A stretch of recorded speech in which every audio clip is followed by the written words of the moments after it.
चला चला चला चला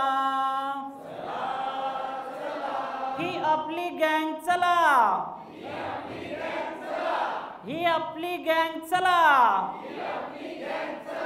रोज सकाळी शाळेत जायची आमची होते घाई,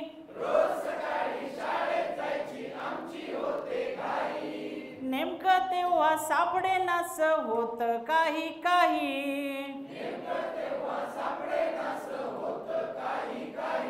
रोज सकाळी शाळेत जायची आमची होते घाई, वा वा खूप सुंदर, जोरदार टाळ्या वाजूया आपण आपल्यासाठी. बसूया आपण सगळेजण खाली, खुर्चीवर नंतर मी करणार आहे तुम्हाला ग्रुपमध्ये. ओके, खूप मस्त आणि मोठ्या आवाजामध्ये तुम्ही म्हटलात, तुमचं खूप खूप धन्यवाद. आणि आपण आता आपल्या दुसऱ्या म्हणजे आतापर्यंत तुम्ही पाहिलं असेल तर मूल्यवर्धन कार्यक्रम काय आहे हे थोडक्यात आपण समजून घेतलेलं आहे सगळ्यांनी. हां, त्यानंतर या मूल्यवर्धन कार्यक्रमामध्ये आपण कशा कशाचा सहभाग घेतलाय किंवा कशाचा आधार घेतलाय, सहभाग म्हणण्यापेक्षा नॅशनल करिक्युलम फ्रेमवर्क असेल, आपलं NCP असेल, स्टेटचा जो राज्य अभ्यासक्रम आराखडा आहे त्याचा आहे, SCFचा बरोबर, आणि बाकी काही जी मूल्य जसं सांगितलं की 10 मूल्य राज्य अभ्यासक्रम आराखड्यामध्ये दिली आणि त्या मूल्यांचा समावेश आपण इकडे केलेला आहे. तर असा हा एक संकल्पनात्मक आणि एक बौद्धिकला काय म्हणतो आपण बुद्धिमत्तेला जरा विचार करायला लावणारा असं सत्र होतं. आणि ते सत्र नेमकं जेवण झाल्याच्या नंतर आलं म्हणजे सकाळच्या सत्रामध्ये आलं तर ते फ्रेशमध्ये पुढे जात असतं, पण हरकत नाही, तुम्ही तेवढेच तोडीची तोड देऊन ते ऐकलं, त्याच्यामध्ये आपले मत मांडली, आपले विचार व्यक्त केले, काही आपले अनुभवसुद्धा काही आपल्या सहकारी शिक्षकांनी सांगितले, तर ही खूप आनंदाची गोष्ट होती. आता नेमकं हे मूल्यवर्धन आपल्याला करायचं आहे, पण हे मूल्यवर्धन आपण विद्यार्थ्यांपर्यंत कोणत्या मार्गाने घेऊन जाणार आहोत, तर तो मार्ग आहे आपल्या मूल्यवर्धन पुस्तिका. आणि या पुस्तिका नेमक्या काय आहेत किंवा कशा आहेत हे आपण आता समजून घेणार आहोत. त्यासाठी मी तुम्हाला गटामध्ये तुमचं विभाजन करणार आहे. 1 ते 10 पर्यंत काउंट करायचा, 10 आकडा पूर्ण झाल्यावर परत 1 ते 10 आलं लक्षात. इथून सुरू करू आपण.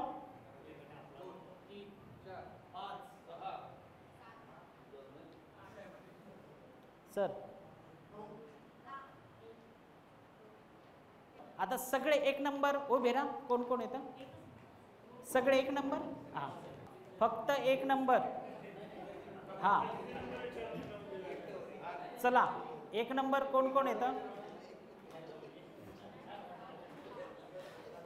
बाकी मंडळी बोलू नका, तुम्ही सगळे 1 नंबरवाल्यांनी एकत्र बसायचं.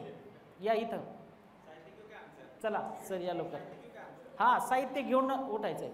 सगळे 2 नंबरवाले एक ग्रुपमध्ये चौघांच्या, सगळे 3 वाले एकत्र, सगळे 4 वाले एकत्र, सगळे 5 वाले एकत्र, 6 वाले एकत्र. पटापट, क्विक अँड फास्ट.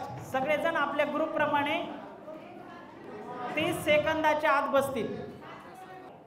आता तुम्ही सगळ्यांनी काय करायचं आहे, आपल्या सोबत समोर एक पुस्तकांचा सेट आपापला घ्यायचा आहे. हां, आता ही सगळी पुस्तकं आपल्याला व्यवस्थित पाहिजेत. पुढे चला मॅडम.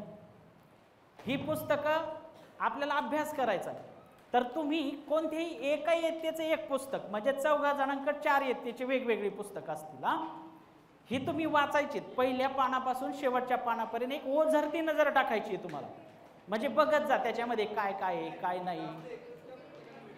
प्रत्येकाने वेगवेगळं पुस्तक बघायचं. हां, वेगवेगळं बघत चालायचं, फक्त बघत चालायचं. सर तुम्ही इकडे या. सर सर सर सर तुम्ही दोघं इथे या, इथं समोर बसा इकडे लवकर. आता गटामध्ये बसत असताना आपण एकमेकांच्या समोर बसलं पाहिजे, हा आपला नियम आहे बरं का.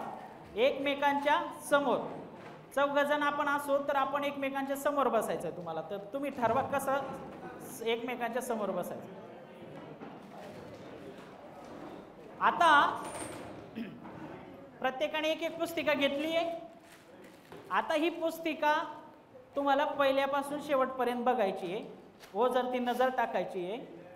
आणि तुमच्या गटामध्ये सर, तुमच्या गटामध्ये आपले सर, हां ठीक आहे ना, मी सांगतो पुढे काय करायचं ते. आता बघा, तुमच्या गटामध्ये पुस्तिका पाहत असताना एक जण तुमच्या गटाचा लीडर तुम्ही ठरवायचा. हां, आणि इथं तुम्हाला बोर्डवरती एक 5-6 प्रश्न दिले. पुस्तिका बघत असताना या प्रश्नाची उत्तरं तुम्हाला शोधत चालायची. आणि ती शोधलेली उत्तरं जे तुमच्या ग्रुपमध्ये तुम्ही एक जण ठरवलाय लीडर, त्या लीडरला एका वहीमध्ये नोट करायला सांगायचे मुद्दे फक्त. प्रश्न पहिला, त्याचे उत्तर हे हे हे डॅश डॅश डॅश डॅश काय असेल ते. ओके. पुस्तिका बघून प्रश्नाची उत्तरं लिहिण्यासाठी तुम्हाला 15 मिनिटाचा वेळ असणार आहे. काही प्रश्न, काही शंका कोणाला? Yes, right. पुस्तिका बघायची आहे, या 5 प्रश्नाच्या आधारे या 5 प्रश्नाची उत्तरं शोधायची.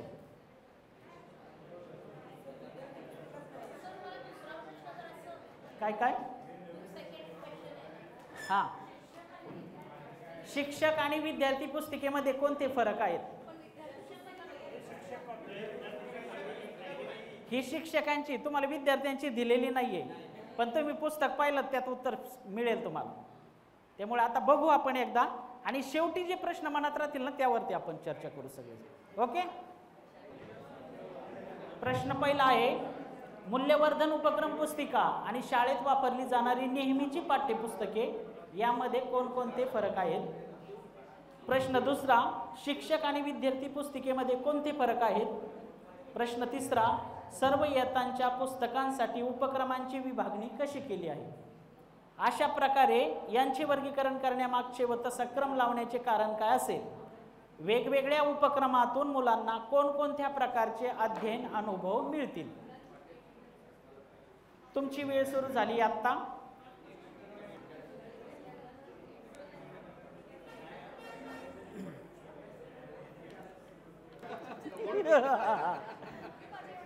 Yes yes.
सारे संकुल एक आशा एक निष्ठा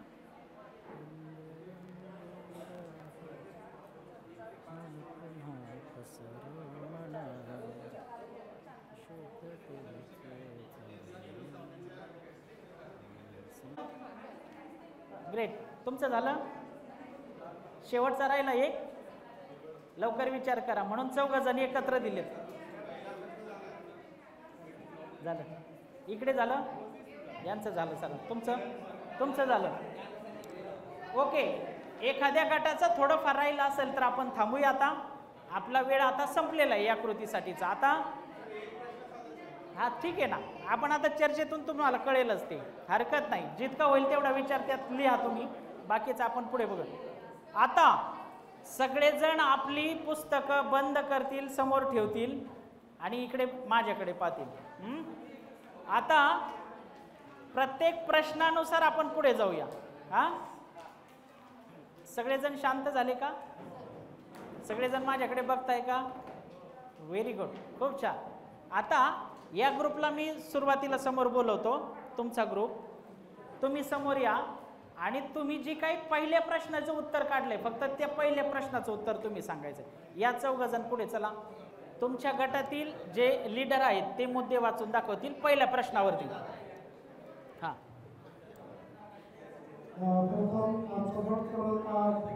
प्रश्न पहिला आहे, मूल्यवर्धन उपक्रम पुस्तिका आणि शाळांमध्ये नेहमीची पाठ्यपुस्तके यामध्ये कोणते फरक आहे?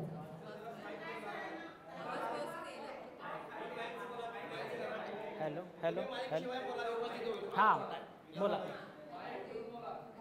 उत्तर आहे पहिल्या प्रश्नाचं.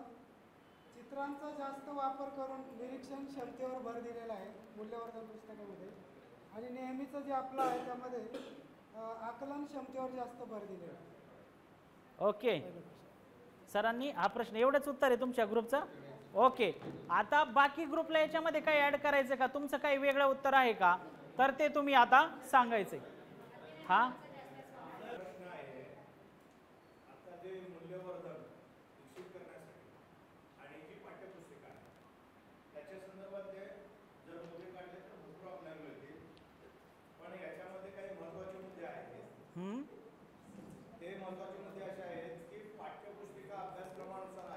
बरोबर.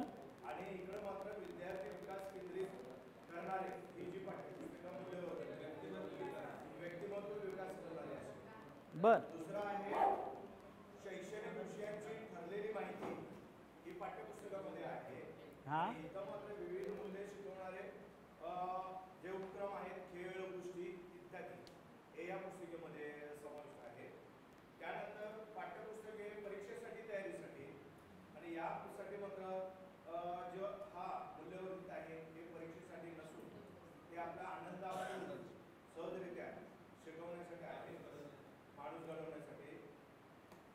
त्यानंतर निरीक्षण क्षमतेला वाव देणारी पुस्तिका आहे याच्यामध्ये, आणि मूल्यवर्धन कृतीवर आधारित आशय करण्यासाठी ही पुस्तिका आहे आणि त्याच्यावर कृतीवर भर कमी आहे आणि त्याचा कंटेंट जास्त पाठ्यपुस्तिकेत असते. तर अशा प्रकारचे आशय. ओके, त्यांच्या प्रश्नाची फोड केली तुम्ही. हां, छान सांगितले मुद्दे सर. मॅडम, ही जी पुस्तिका आहे आणि आपला अभ्यासक्रमाची पाठ्यपुस्तक आहे त्यामध्ये हा एक म्हणजे फरक आहे की अभ्यासक्रम आपण कोणत्याही पद्धतीनं जरी घेतला तरी विद्यार्थी थोडा तणावाखाली असतोच. विद्यार्थ्यामध्ये थोडाफार ताण किंवा आपल्याला हे शिकायचं आहे किंवा ह्याच्याबद्दल आपल्याला पुढं जाऊन काहीतरी आपल्याला त्यातून मूल्यमापन आपलं होणार आहे बरोबर. हे असतं. पण हे जे मूल्यवर्धन पुस्तिका आहे ते सहजरित्या होऊन जाणारी गोष्ट आहे. त्यातून कोणत्याही प्रकारचं म्हणजे मुलांना असं वाटतच नाही की आपण हे शिकायला लागलो. बरोबर. आता एक नियम करू आपण, मनाने काही सांगायचं नाही, जे लिहिलंय ते सांगायचं. ओके, बसा खाली. तुम्ही कोण सांगते पुढे? हा सर, वही हातात घेऊन सांगायचं जे लिहिलंय ते.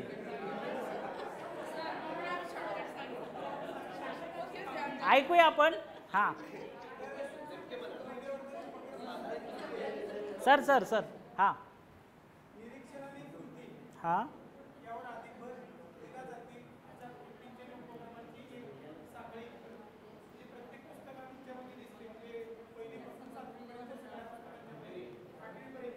बरोबर.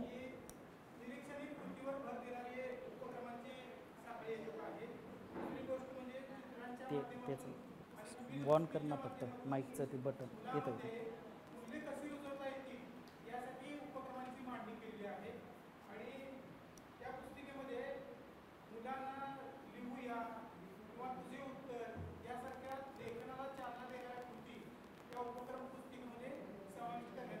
वा वा, खूप छान. आणि तुम्ही पण खूप सुंदर सांगितलं. म्हणून आपण काय करू, एक वेगळी टाळी यांच्यासाठी देऊ बरं का. 1 2 बढिया, 1 2 सुंदर, 1 2 झकास. करायची सुरुवात. यांच्या उत्तराला आणि तुम्ही सगळ्यांनी सांगितलेल्या उत्तरासाठी आपण एकदा बढिया टाळी वाजूया किंवा झकास टाळी वाजूया. 1 2 3 स्टार्ट. 1 2 बढिया, 1 2 सुंदर, 1 2 झकास. वा, चला वजा खाली. आता प्रश्न क्रमांक 2. मुख्य फरक सरांनी खूप चांगल्या पद्धतीने सांगितला की याच्यात उपक्रम दिलेले आहेत. या पुस्तिकेमध्ये उपक्रमांची मांडणी आहे आणि पाठ्यपुस्तकामध्ये पाठाच्या स्वरूपामध्ये असेल किंवा आशयाच्या स्वरूपामध्ये जास्त मांडणी असते. उपक्रम हे विद्यार्थ्याने स्वतः करून शिकण्याची गोष्ट आहे आणि कदाचित पाठामध्ये शिकवण्यावरती जास्त भर दिला जात होता, परंतु आताच्या पुस्तकामध्ये ते पण प्रमाण आपण कमी केलेलं. आतापर्यंत झालेल्या मुद्द्यामध्ये एक मुद्दा म्हणजे मला असं वाटला मॅडमांशी चर्चा करत असताना आमच्या गटामध्ये की आपल्याकडे पाठ्यपुस्तकासाठी प्रत्येक विषयासाठी वेगवेगळे असतात, पण आता हे मूल्य शिक्षणाचं जे आपल्यासमोर पुस्तक आहे ते सर्व मूल्यांना एकत्रित बांधून एकच पुस्तक म्हणजे सगळी मूल्य या एका पुस्तकातून आपल्याला विद्यार्थ्यांमध्ये रुजवायची हा एक या ठिकाणी मला अनुभव आला. Yes, very good. मी देणार आहे बोलायला संधी वेगवेगळ्या ठिकाणी. ओके, प्रश्न क्रमांक 2. नाही, मला जे अपेक्षित आहे ते आलेलं आहे, त्यामुळे आता ते आपण थोडंसं थांबूया. बरं, हां, ओके. आता प्रश्न क्रमांक 2 यावरती सर आपलं मन जे लिहिलंय ते सांगतील. हा, ते पाहिजे होतं आपल्याला. ठीक आहे.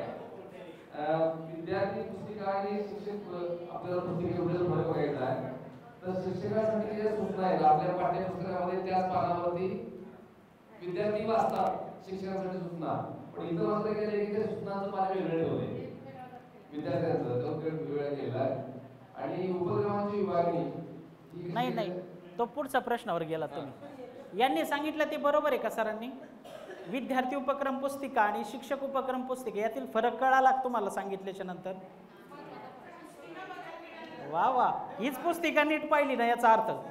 आता बघा, ऐका, याच्यामध्ये 2 भाग आहेत. ही फक्त शिक्षकांसाठीची पुस्तिका आहे सर. दुसरं, आपण आणखी कोणाला सांगायचं की उत्तर ते सांगा, मग आपण बोलू. हां मॅडम बोला. मॅडम एका वेळी एकानेच बोलावे, आपण नियम ठरवलाय ना, त्याचं पालन आपण करूया. तुम्हाला संधी दिली, प्रास्ताविक दिलेलं नाही. हां हां, नाही आहेत. ओके, हे कसं समजलं तुम्हाला? प्रस्तावनेमध्ये बरोबर. तुम्ही पाहिलं का QR कोड दिलेला आहे, क्षमतांचा जो तक्ता आहे ना त्याच्या खाली QR कोड आहे आणि त्याच्यावरती ती टीप दिलेली, टीप म्हणून. पाहिली नसेल तर आता बघा एकदा सगळेजण. हां, क्षमतेचा जो तक्ता आहे बरोबर त्या गटाने तिथपर्यंत पोहोचले आणि त्यांनी ते शोधलेलं आहे. तुमचंही खूप खूप अभिनंदन आणि तुमचंही खूप खूप अभिनंदन. आता या गटासाठी आपण एक वेगळी टाळी वाजूया. डोसा टाळी माहिती आहे ना, डोसा टाळी. हां, कशी? हे या अशी वाजायची 3 वेळेस. 1 2 3 स्टार्ट. हे या, हे या, हे या. आता बघा, दुसरं महत्वाचं असं की जी शिक्षक उपक्रम पुस्तिका आहेत ह्या शिक्षकांसाठी असतील, विद्यार्थ्यांसाठीच्या ज्या उपक्रम पुस्तिका असतील त्या प्रत्येक विद्यार्थ्यासाठी येता वेळेस तुम्हाला शाळेवरती येतील किंवा ते तुम्हाला मिळणार आहे. ओके.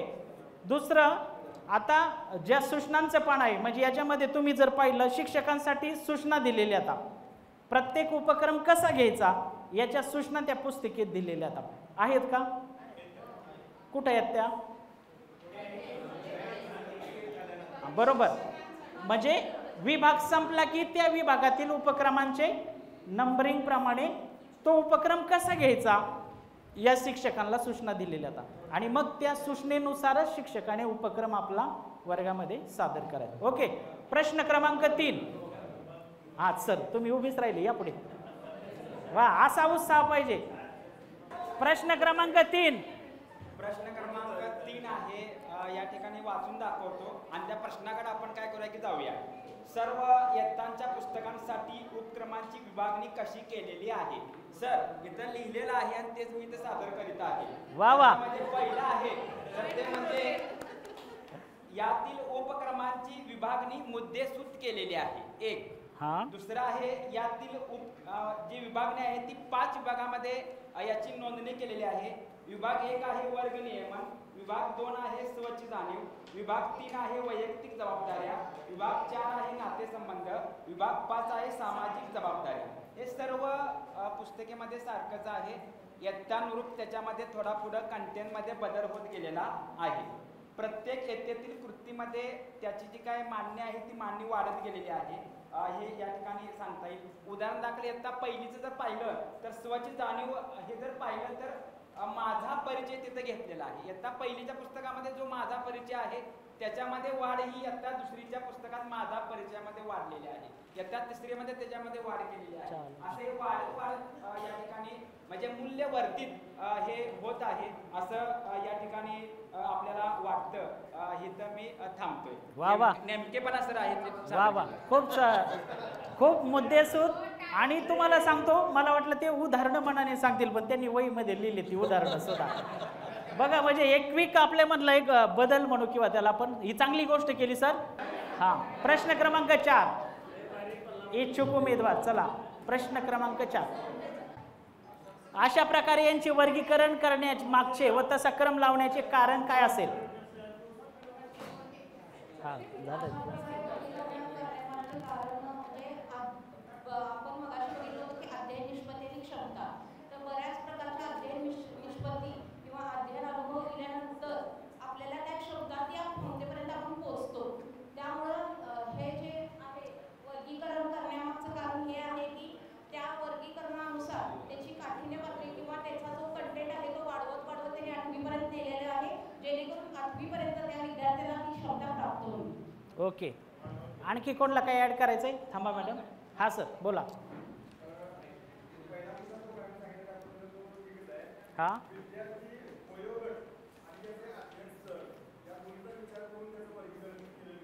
Very good.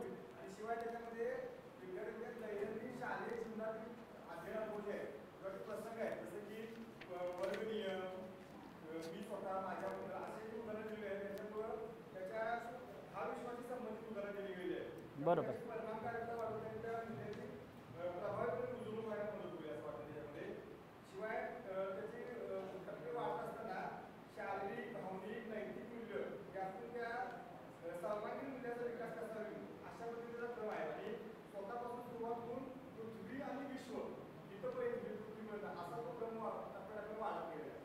बरोबर, खूप छान सांगितलं सरांनी. म्हणजे स्वपासून सुरुवात केली आणि समाजापर्यंत किंवा आपण जे योगदान समाजाप्रती योगदान आपण म्हटलंय ना त्याच्यामध्ये 5व्या विभाग, तर त्या पद्धतीने स्वपासून सुरुवात समाजापर्यंत घेऊन गेलो. ओके, थँक्यू, खूप खूप धन्यवाद. यांच्यासाठी साधी टाळी वाजवू आपण. ओके, चला शेवटचा प्रश्न. शेवटचा प्रश्नाचं उत्तर कोण देते? पटकन या पुढे. कोणकोणत्या प्रकारचे अध्ययन अनुभव मिळतील?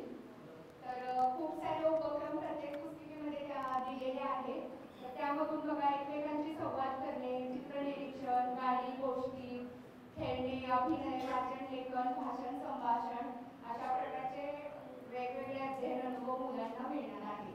आणि आमच्या सेटने आम्ही टाळी वाजवणार नाही, आधी अगोदर उत्तर पूर्ण व्हायचंय ना. तुम्ही सांगितले एकूण 18 मुद्दे आहेत त्याच्यात, तुम्ही 6 मुद्दे त्याच्यामध्ये मांडलेत. हां, आणखी कोणकोणते तुम्हाला वाटतं की अध्ययन अनुभव विद्यार्थ्यांना दिलेत पुस्तिकेमध्ये? तो असे पाहिल्याच्या नंतर काही वाटतंय तुम्हाला इतरांना? बरोबर, वैयक्तिक, सांघिक, सहअध्यायी आणि बरोबर, व्हेरी गुड. आणखी कृती कोणकोणते? आता बरोबर सांगितले मॅडम. तर हे अनुभव मिळण्यासाठीच्या कृती काय काय दिल्या? चर्चा करूया, वाचन करूया, बरोबर. काही ठिकाणी नाट्यकरण आहे, काही ठिकाणी अभिनय आहे, गोष्ट, गाणी. करेक्ट. हा, म्हणजे विचार करून त्याला ठरवायचंय. क्रिटिकल थिंकिंगला पण आपण त्याच्या माध्यमातून वाव देण्याचा किंवा विचार करण्याची क्षमता डेव्हलप करण्यासाठीचे पण काही कृती याच्यामध्ये दिल्या. काही प्रश्नावरती आपण विचार केला. या पुस्तिकेमध्ये महत्त्वाची गोष्ट तुम्हाला सांगायची आहे, काही व्हिडिओ ॲड केलेले आहेत. तर ते कुठे ॲड केलेले आहेत कोण सांगेल का मला? हां, QR कोड दिलेला आहे, यूट्यूबचा चिन्ह दिलेलं आहे, ते सिम्बॉल, यूट्यूबचा जो सिम्बॉल असतो तो दिलेला आहे. कुठं दिलेला आहे तो? ओके, नाव पण दिलंय, म्हणजे कोणता व्हिडिओ असेल त्याचा. तर तो सिम्बॉल जो दिलेला आहे तो कुठं दिलाय पुस्तिकेत? सांगा, बरोबर सांगताय तुम्ही. बरोबर, शिक्षकांसाठी. म्हणजे विभाग संपल्याच्या नंतर ज्या उपक्रमामध्ये तुम्हाला व्हिडिओ दाखवायचा आहे तिथं अशा स्वरूपाचा एक सिम्बॉल म्हणजे यूट्यूबचा सिम्बॉल दिलाय. तो आला तर आपण असं समजायचं की त्यामध्ये आपल्याला व्हिडिओ दाखवायचा आहे. आणि हे पूरक व्हिडिओ आहेत. म्हणजे उपक्रम घेतल्याच्या नंतर आणखी दृढीकरणासाठी विद्यार्थ्यांना आवड असते गाणी, गोष्टी किंवा अभिनय गीत म्हणण्याची किंवा ते पाहण्याची, तर त्या स्वरूपातले काही व्हिडिओ आहेत. त्याच्यावरती आपण थोडंसं पुढे गेल्यावर सगळेजण चर्चा करूया. आणि दुसरं, तुम्ही सुरुवातीला जो आपण मूल्य, उद्दिष्टे, क्षमता आणि आद्य निष्पत्तीचा जो तक्ता पाहिला ना आडवा, त्याच्या खाली एक QR कोड दिलेला आहे. तो QR कोड तुम्ही जर स्कॅन केला तर तुम्ही डायरेक्ट यूट्यूब चॅनलवरती जातात. कोणत्या यूट्यूब चॅनलवरती जातात? SCRT महाराष्ट्र. तुमच्याकडे लिहून ठेवा, SCRT महाराष्ट्र या चॅनलवरती ते सगळे व्हिडिओ अपलोड केलेले आहेत. आणि प्रत्येक व्हिडिओ हा म्हणजे पाहून किंवा त्याच्यावरती विचार करून त्याच्यामध्ये काय बदल पाहिजे या सगळी प्रक्रिया होऊन तिथं अपलोड झालेली आहेत अधिकृतरित्या. त्यामुळे हे व्हिडिओ आपल्याला वर्गामध्ये आपल्या विद्यार्थ्यांना दाखवण्यासाठी मदत करतील. त्यानंतर विभाग तिसऱ्याच्या शेवटचा जो उपक्रम आहे पुस्तिकेमध्ये बघा, विभाग तिसऱ्याच्या शेवटचा उपक्रम कोणता आहे त्याचं नाव मला तुम्ही सांगायचं आहे. अनुक्रमणिकेमध्ये हे नाव बघा, माझी प्रगती भाग 1, बरोबर. आणि 5व्या विभागाच्या शेवटी काय दिलंय? माझी प्रगती भाग 2. 5वी 6वी 7वीच्या वर्गामध्ये काय दिलंय सांगा मला? तिसऱ्या विभागाचा शेवटचा उपक्रम. 5, 6, 7, 8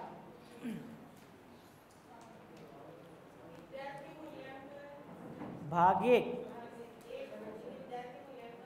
भाग 2. कितवीचा वर्ग वाचला तुम्ही मॅडम? 8वी. 6वी 7वी आणि 8वी साठी विद्यार्थी मूल्यांकन भाग 1 आणि विद्यार्थी मूल्यांकन भाग 2 असं दिलेलं आहे.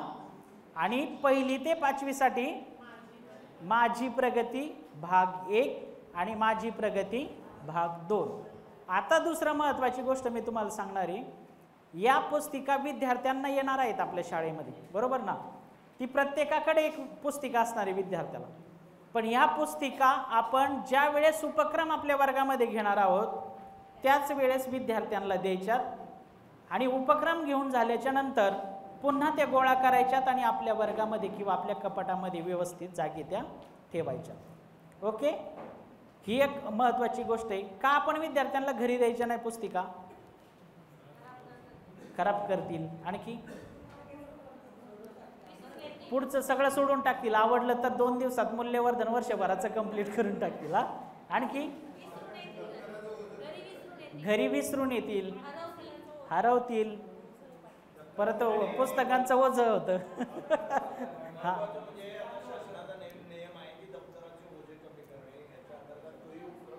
बरोबर. म्हणजे काही शाळेसाठी मी पाहिले, शाळेमध्ये असे छोटे छोटे बॉक्स केलेले आहेत विद्यार्थ्यांचे आणि त्याच्यामध्ये ते जे आवश्यक आहे अभ्यासासाठीचं मटेरियल सोबत घेऊन जातात, बाकीचं त्या कप्प्यामध्ये ठेवून देतात. दुसरं महत्त्वाचं असं आहे की ही पुस्तिका कोणत्याही स्टोर्समध्ये उपलब्ध नाही.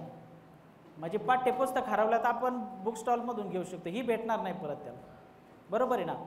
पावसाळ्याचे दिवस आहे, समजा आपल्या जिकडं पाऊस जास्त असतो, कोकण किनारपट्टी असेल, पालघर असेल, इकडचा पट्टा असेल, तर ती भिजली फाटून गेली तर परत त्याच्यासाठी पुस्तिका राहणार नाही. म्हणून त्याची काळजी व्हावी, ती वर्षभरात त्याला व्यवस्थितपणे वापरता यावी. म्हणून उपक्रम पुस्तिका ही आपल्या वर्गामध्येच ठेवायची, ना की विद्यार्थ्यांकडे द्यायची. दुसरा एक महत्त्वाचा मुद्दा या उपक्रम पुस्तिके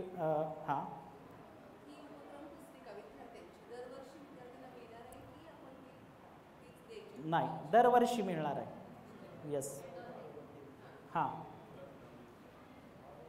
हां, तो सुरुवातीचा QR कोड तो एक लक्षात आला. आणि जे भाग 1 भाग 2 याच्यामध्ये काय आहे, माझी प्रगती, आपण विद्यार्थ्यांचं मूल्यांकन करतो, तर त्या गोष्टी त्या सत्रामध्ये आल्यावरती आणखी इन डिटेलमध्ये जाऊन आपण त्याच्यावरती पाहूया. दुसरं असं, कोणताही एक उपक्रम त्या पुस्तिकेतला तुम्ही वाचा आत्ता, कोणत्याही इयत्तेचा एक कोणत्याही इयत्तेचा एक उपक्रम तुम्हाला वाचायचा आहे.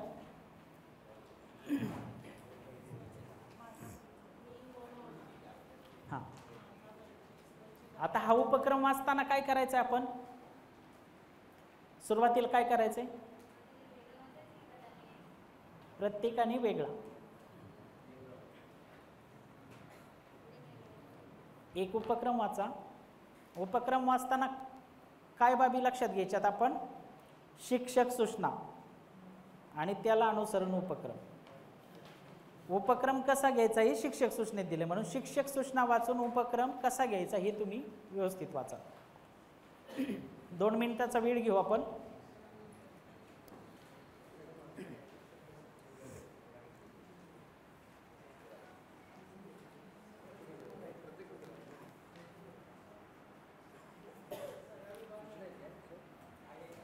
कोणताही एक उपक्रम वाचा.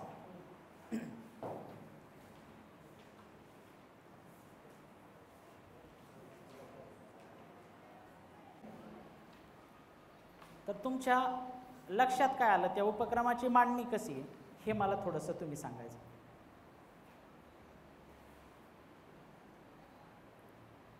कोणकोणत्या स्टेपने तो उपक्रम पुढे गेला? Yes ma'am.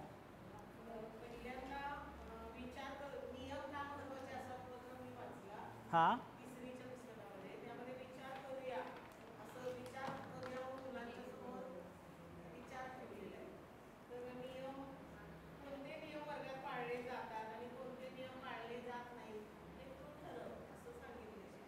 ओके.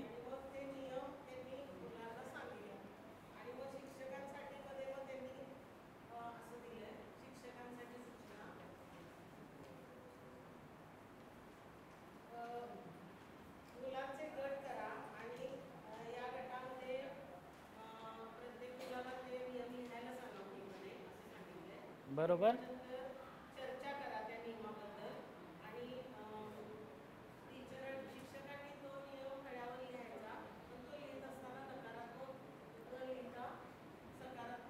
सकारात्मक.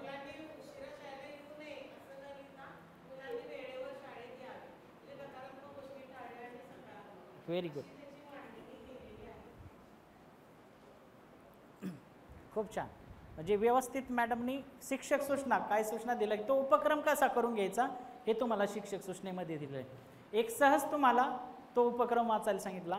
तुम्ही जेवढे काही उपक्रम वाचले, आता आपण जवळजवळ 40 जण या वर्गामध्ये आहोत, तर 40 उपक्रम आपण वाचले असं समजूया. तर मला सांगा, यामध्ये तुम्हाला त्या उपक्रमामध्ये काही साहित्य लागतंय असं दिसलं का कुठं? काय सांगा, जे लागतंय ते सांगा तुम्ही. उपक्रमामध्ये काही साहित्य लागतंय का? आता आपण वाचलं ना एक एक उपक्रम प्रत्येकाने, तर 40 उपक्रम आपण वाचले असं समजू. तर काही साहित्य त्यात लागतंय तुम्हाला असं कुठं नमूद केलंय का? काय काय? सोंगटी. बर. आणखी? रंगीत कागद. आणखी? रंगपेटी. कशाची? हा, सिग्नलची प्रतिकृती. आणखी काय काय? विविध चित्र ऑलरेडी त्याच्यामध्ये दिलेली. हा, छोटा क्रिकेटचा सांगितलंय त्याच्यात. नाही, तुम्ही नका जोडू त्याला साहित्य लागण असं, त्यात दिलेलं आहे का? आपल्या क्रिएटिव्हिटीने आपण बऱ्याच गोष्टी आणणार आहेत त्याच्यामध्ये, तर हे बरोबरच आहे, परंतु त्यात दिलंय का असं मी तुम्हाला विचार. हा, पहिलीला काही साहित्य लागत नाही. घेऊ शकतो ना, घेऊ शकतो. हा मुद्दा बरोबर आहे. बरोबर.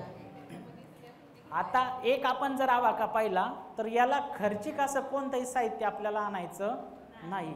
जे आपल्या शाळेमध्ये उपलब्ध आहे, जे मुलांकडे असतं, रंगीत खडू प्रत्येक मुलांकडे असतात, बरोबर, पेन प्रत्येक मुलांकडे असतो, वही असते प्रत्येक मुलांकडे, लिहिण्याचं काम हे फार कमी ठिकाणी विद्यार्थ्यांना, जास्त काम हे पुस्तिकेवरती करायचं आहे, चर्चेच्या माध्यमातून, कृती करून, अभिनयाच्या माध्यमातून आहे. तर अशा स्वरूपाचं म्हणजे हे खर्चिक बाबी याच्यामध्ये नाही. दुसरी महत्त्वाची गोष्ट, जे उपलब्ध आहे आपल्याकडे त्या साहित्यातून उपक्रमात मदत मिळणारी किंवा उपक्रम पूर्ण करण्यासाठी त्याची मदत होणारी. आपण याला काय म्हणतो, या साहित्याला जे आपल्याला उपक्रम घेण्यासाठी किंवा पाठ शिकवण्यासाठी जे साहित्य लागतं त्याला आपण काय म्हणतो, शैक्षणिक साहित्य. म्हणजेच काय, LT आणि LTM म्हणतंय कोणी, TLM म्हणतंय, नक्की काय आहे?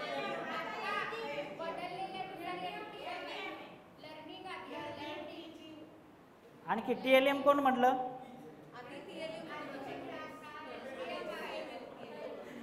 टीचिंग लर्निंग मटेरियल असं आपण अगोदर म्हणायचो. आता त्याचं दुरुस्त करून म्हणजे शिकवायचं कसं, म्हणजे शिकवण्यासाठीचं मटेरियल असं म्हणायचो. आता विद्यार्थी कसे शिकतील त्यासाठीचं मटेरियल, म्हणून लर्निंग टीचिंग मटेरियल आपण त्याचं चेंजेस झालेलं आहे. खूप छान.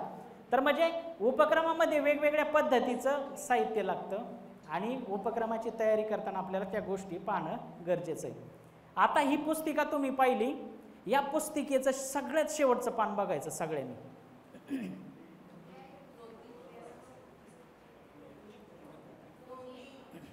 शेवटचं आहे का, काय आहे, नोंदी आहेत. तर तिथं कोणत्या प्रकारच्या नोंदी कराव्या लागतील शिक्षकांना, त्याच्या काही शिक्षक सूचना दिलेल्या नाहीत.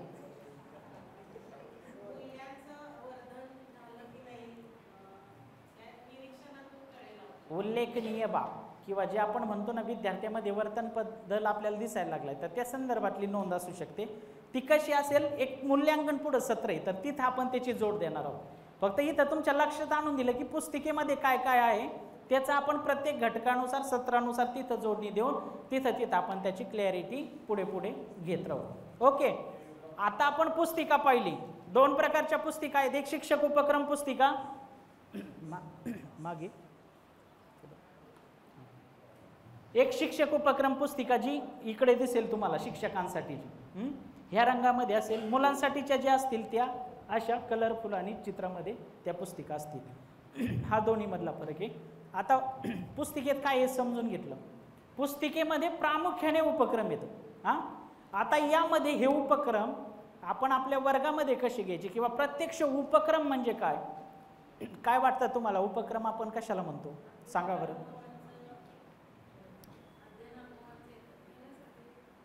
अध्ययन अनुभवांचं एकत्रीकरण म्हणजे उपक्रम असं म्हणायचं आहे तुम्हाला. बरं, आणखी उपक्रम आपण कशाला म्हणायचं. हां,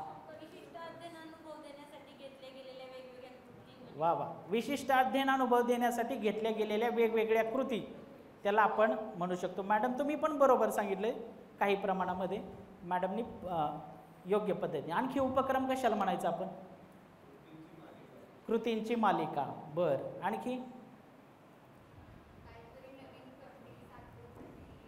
काहीतरी नवीन करणे. हा, ध्येय साध्य करण्यासाठी काय, हा, केलेल्या कृतींची मालिका. बरोबर, तो मुद्दा एक आलेला आपला. आणखी आनंददायी कृती म्हणजेच उपक्रम असं आपण म्हणू शकतो का. आनंददायी कृती म्हणजेच उपक्रम.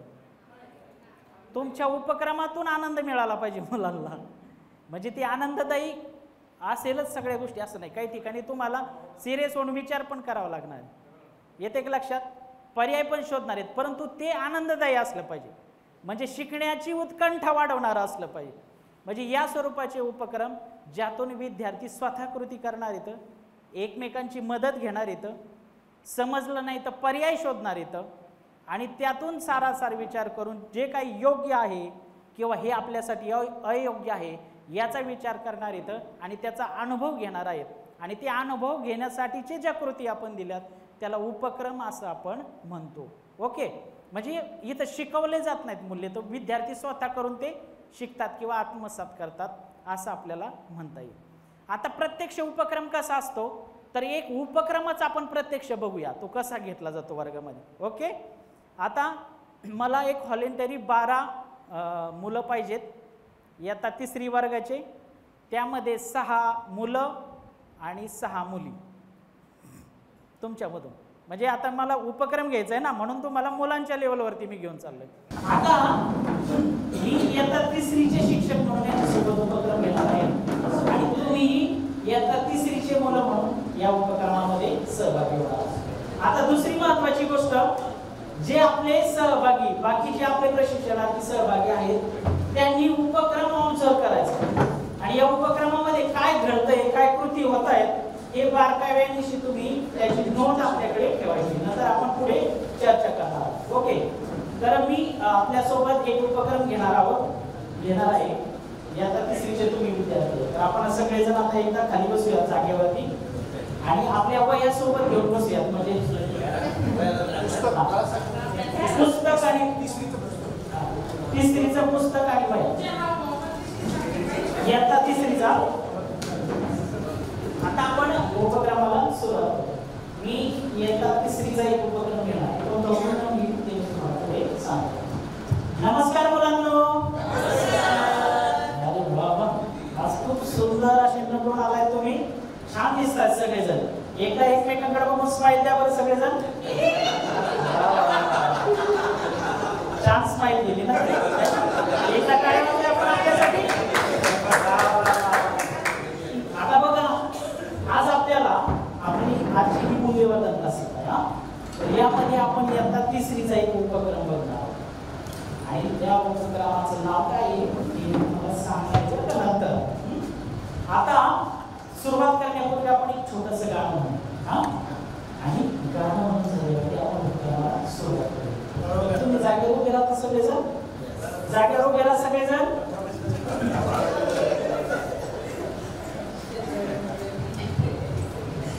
आता मी जशी कृती करेन तशी कृती करायची तुम्हाला आणि गाणं पण म्हणायचं. ओके. कचऱ्याची गाडी निघाली पॉम पॉम, कचऱ्याची गाडी निघाली पॉम पॉम, कचऱ्याची गाडी निघाली पॉम पॉम, कचऱ्याची गाडी निघाली पॉम पॉम, कचऱ्याची गाडी निघाली घंटाही वाजाया लागली, कचऱ्याची गाडी निघाली घंटाही वाजाया लागली, कचऱ्याची गाडी निघाली घंटाही वाजाया लागली, कचऱ्याची गाडी निघाली घंटाही वाजाया लागली, कचऱ्याने दुर्गंधी होते दादा असंच दिसून आलंय, कचऱ्याने दुर्गंधी होते दादा असंच दिसून आलंय, अहो कचऱ्याने दुर्गंधी होती दादा असंच दिसून आलंय, कचऱ्याने दुर्गंधी होती दादा असंच दिसून आलंय.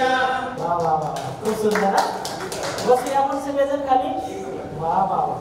आता बघा, आपण सगळेजण बसलो, सगळेजण एक छान गाणं म्हणलं ना, आणि ते गाणं शेवटी गाणं म्हणतो रे, कचऱ्याची गाडी. बरोबर ना?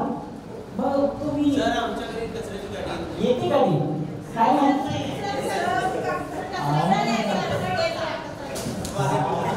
आता बरोबर का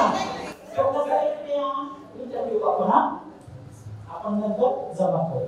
आणि आता बघा, आपण आपल्या वर्गाचा एक नियम बनवलेला आहे त्या दिवशी की वर्गामध्ये आपल्या वर्गाची आपण स्वच्छता ठेवू. म्हणजेच काय, आपल्या वर्गामध्ये आपण कचरा करणार नाही, तर आपण त्याचं पालन करूया सगळं. ओके. आता आपण जी गाणं म्हटलं त्याच्यामध्ये तुम्ही आता सांगितलं मला की कचऱ्याची गाडी आली, ती कचरा घेऊन जाते, आणि हा दादा काहीतरी सांगत होता. सांगा बरं. आमच्याकडे कचऱ्याची गाडी येत नाही. आई कचरा असं बाजूला. आता बघा, असा कचरा बाजूला इकडे तिकडे टाकला तर काय परिणाम होतो त्याचा? दुर्गंधी दिसते.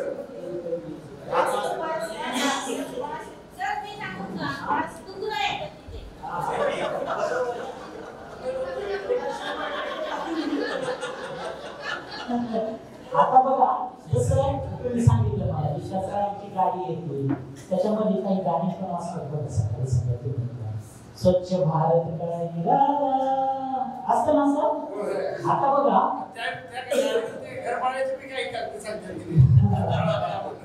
ओके. आता बघा, हे तुम्ही सगळ्यांनी सांगितलं मला. आता मला सांगा, मग असा हा जो कचरा असतो तो कोणकोणत्या प्रकारचा कचरा असतो आपल्या परिसरात? ओला कचरा असतो आणि सुका कचरा असतो. आता तुम्ही मला सांगितलं ओला कचरा असतो आणि सुका, मग ओला कचरा म्हणजे काय बरं? कचरा असतो ना, पाणी बसतो ओला म्हणतात. काय काय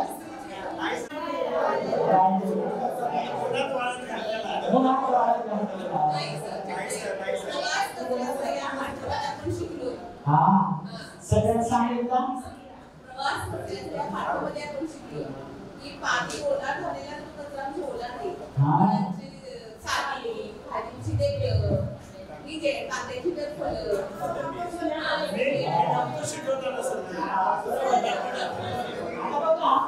तुम्ही सांगितलं म्हणजे तुम्ही सांगितलं तसं नाहीये बरं का.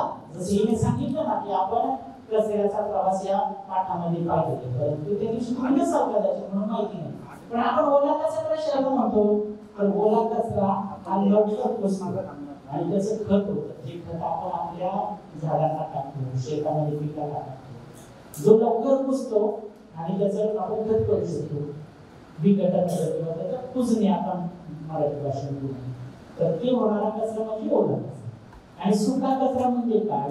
की ज्याचा आपण पुनर्वापर करू शकतो, तो पुन्हा पुन्हा त्याचा उपयोग आपल्याला करता येईल किंवा काही गोष्टीचा त्याच्यामध्ये करता येत नाही परंतु तो जास्त दिवस टिकतो, त्याला आपण सुका कचरा असं म्हणतो. हा हा प्लॅस्टिकचं काय? मग प्लॅस्टिक कचरा कशात येईल बरं सांगतो आता? सुका कचऱ्यामध्ये ना. आता प्लॅस्टिकचं काय करायचं? त्याच्यावरती आपल्याला पुढे पाठ पुढच्या तासिकेचा तेव्हा आपण त्याच्यावरती बोलू. आता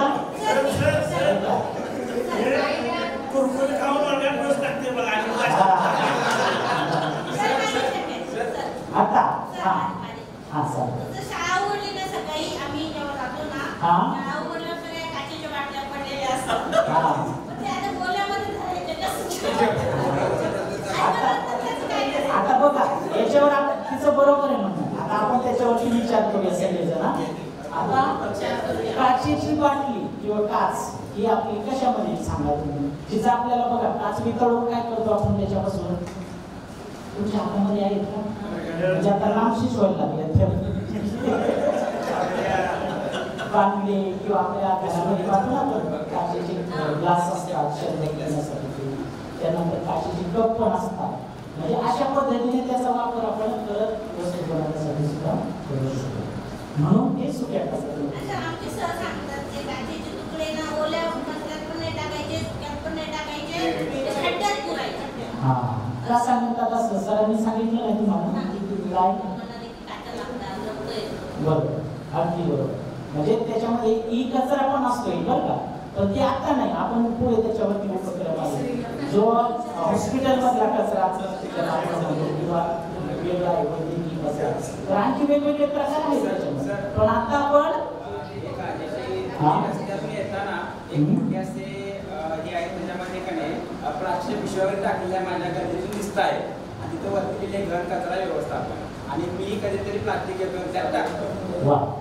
म्हणजे प्लास्टिक घेऊन तिथं सगळे ग्रामपंचायत जसं लिहिलेलं आहे प्रत्येक गल्लोगल्लीत उभा केलेला आहे आणि घन कचरा व्यवस्थापन असं लिहिलंय त्याच्यावरती.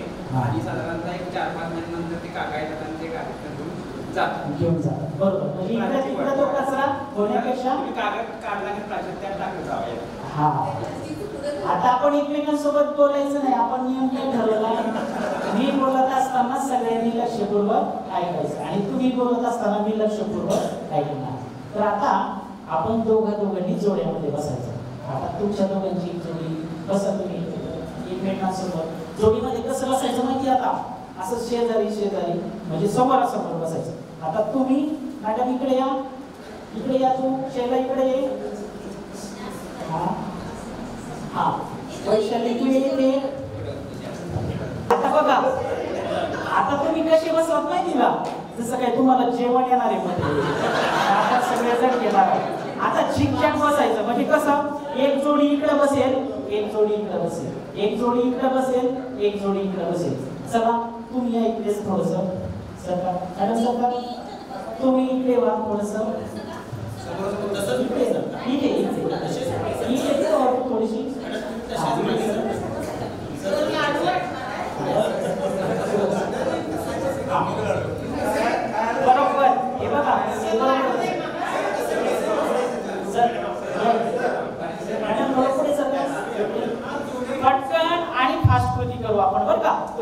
लवकर बसता सगळे. पुढे वा थोडंसं.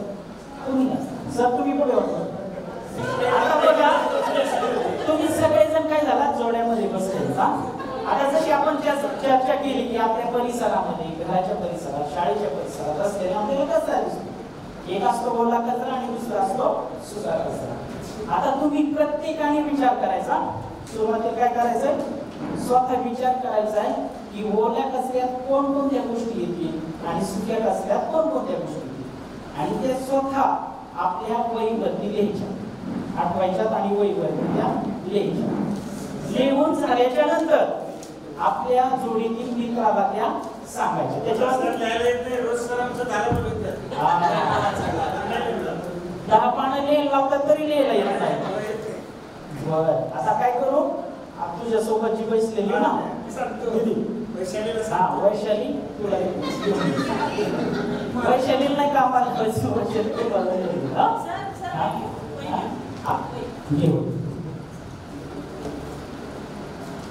चर्चा करून नाही लिहायचा, आपला लिहायचा स्वतः.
लक्षात आलंय तुमच्या? कोणाच्या लक्षात आलं?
बोला, झालंय का?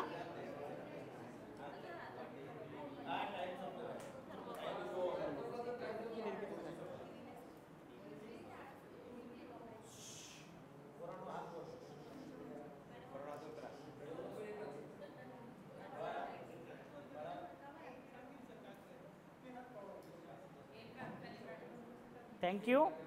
सगळेजण आपण खाली घेऊया. आता बघा, ही जी मी कृती केली त्याला आपण शांतता संकेत म्हणत असतो. तुमचं लक्ष माझ्याकडे वेधून घ्यायचं आणि आपण बोलणं थांबवलं, हात खाली घेतला की त्याच्यानंतर काहीतरी महत्त्वाचं सांगायचं या दृष्टिकोनातून. आता बघा, तुम्ही सगळ्यांनी चर्चा केलेली आहे. आपण आता यादी वाचून घेऊ बरं का एका गटाकडून, आणि इतर गटांना काही त्याच्यामध्ये ॲडिशन केलं का किंवा ॲड करायचं का ते आपण सांगायला लावू. आता कोण येतंय? या, तुमचा गट या समोर या.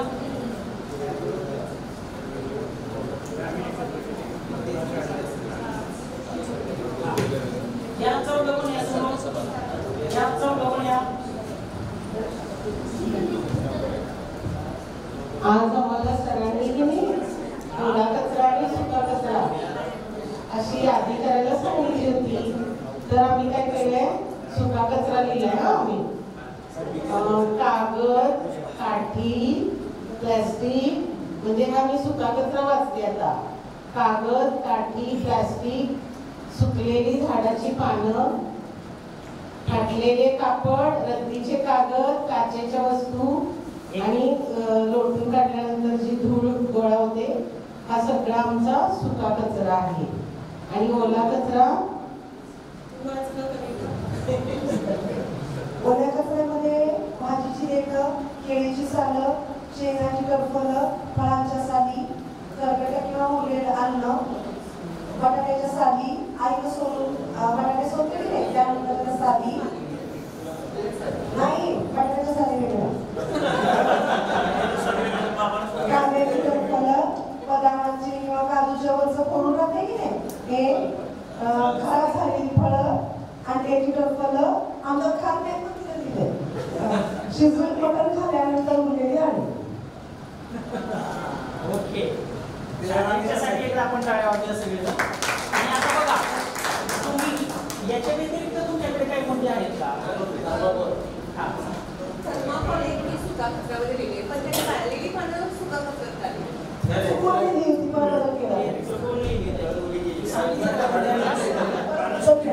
ओके. आणि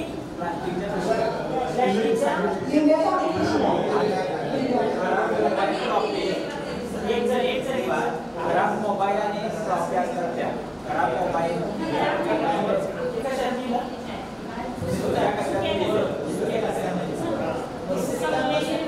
चला, आता तुम्ही आपल्या जागेवरती खूप छान सांगितलं सगळ्यांनी. कशामध्ये देवाला वाहिलेली कशा ओला कचरा बरोबर. आणखी याच्या व्यतिरिक्त तुमच्याकडे काही आहे? आणखी आहे याच्यापेक्षा वेगळं उत्तर? ठीक आहे. आता आपण काय करू, आपल्या जागेवरती असं अर्धवर्तुळात बसू. चला सगळेजण. तुझं खूप लक्ष असतं त्याच्यावरती.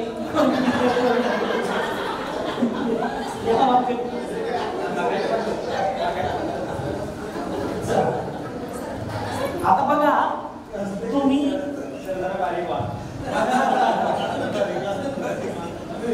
सगळ्यांनी बघा खूप चांगलं तुम्ही सगळ्यांनी चांगल्या पद्धतीने या उपक्रमामध्ये सहभाग घेतला, चांगली उत्तरं देण्याचा प्रयत्न केला. त्यामुळे एकदा आपण आपल्यासाठी स्वतः शाबास शाबास शाबास शाबास शाबास शाबास. नाही आता नाही सांगायचं, आता मी सांगतो की ऐका थोडं तुमचं ऐकतो. ओके. आता बघा, तुम्ही सगळ्यांनी चांगली उत्तरं दिली. मग आता आपण ओला कचरा आणि सुका कचरा असं वेगळं, बरोबर? तुम्ही तुमच्या घरी करता का रे असा ओला कचरा वेगळा, सुका कचरा वेगळा, आणि कुठे टाकता तो? हा, दोन टोपल्याचं हा दोन टोपल्यामध्ये वेगळा वेगळा कचरा करतो. आणि घंटागाडी आली की घंटागाडीमध्ये एक हिरव्या रंगाची बाजू असते, एक निळ्या रंगाची बाजू असते. बरोबर. निळ्या रंगाच्या बाजूमध्ये सुका कचरा टाकतो आमच्याकडे जेव्हा कचरा आमच्याकडे जेव्हा कचऱ्याचे 2 हे आहेत बकेट आहेत. आमच्या जेव्हा कचरा टाकते तेव्हा तो कचरा गाडीवाला म्हणजे गाडीवाल्याला मला तुम्ही गाणं घेतलं ना, जेव्हा येतोय तो दोन्ही पण एकाच टाकायचं. दोन्ही पण एकाच टाकायचं. त्यांना म्हटलं आमच्या सरांनी सांगितलंय की दोन्ही ठिकाणी टाकायला पाहिजे. तेव्हा त्यांनी काय उत्तर दिलं? सर त्या दोन्ही बाजूला कचरा असतो इकडे ते पाठीमागे पोते अडकलेले असतात. तुम्ही बघा त्यामध्ये पण आता एखाद्याचं जर दुकान असलं तर त्याचे प्लास्टिक, तुम्ही जर बॅगच्या हाऊसमध्ये गेला, दुकानात गेला, कपड्याच्या दुकानामध्ये गेला तर त्यांचा प्लास्टिकच्या पिशव्यांचा हात असतो. मग त्या पिशव्या कुठे द्यायच्या? मग ते एका गोणीमध्ये भरतात आणि मग त्या ओढून ते वाऱ्याने उडून जाण्यापेक्षा गोणीमध्ये पॅक राहतात आणि ते पॅक करून अडकून देतात. म्हणजे जी काही आतली जागा आहे त्याच्यात आणखी कचरा बसेल त्याला जास्तीचा या हेतून ते त्याच्यामध्ये करत असतात. आता मग तुम्ही सांगितलं की आम्ही घरी पण अशा पद्धतीने करतो किंवा ओला कचरा आणि सुका कचरा वेगवेगळा करतो. मग ओला आणि सुका कचरा वेगवेगळा करणं का गरजेचं आहे? काय वाटतं तुम्हाला? विचार करा. सर सुका कचरा ओल्याच्या शेजारी गेला तर त्याला गावा सांगा काय कारण असेल? ओला कचरा आपण जर वेगळा केला तर त्याचं खत होतंय असं आमच्या सरांनी सांगितलं. बरोबर. मग आपण तो वेगळा करून खत तयार करूया आणि झाडाला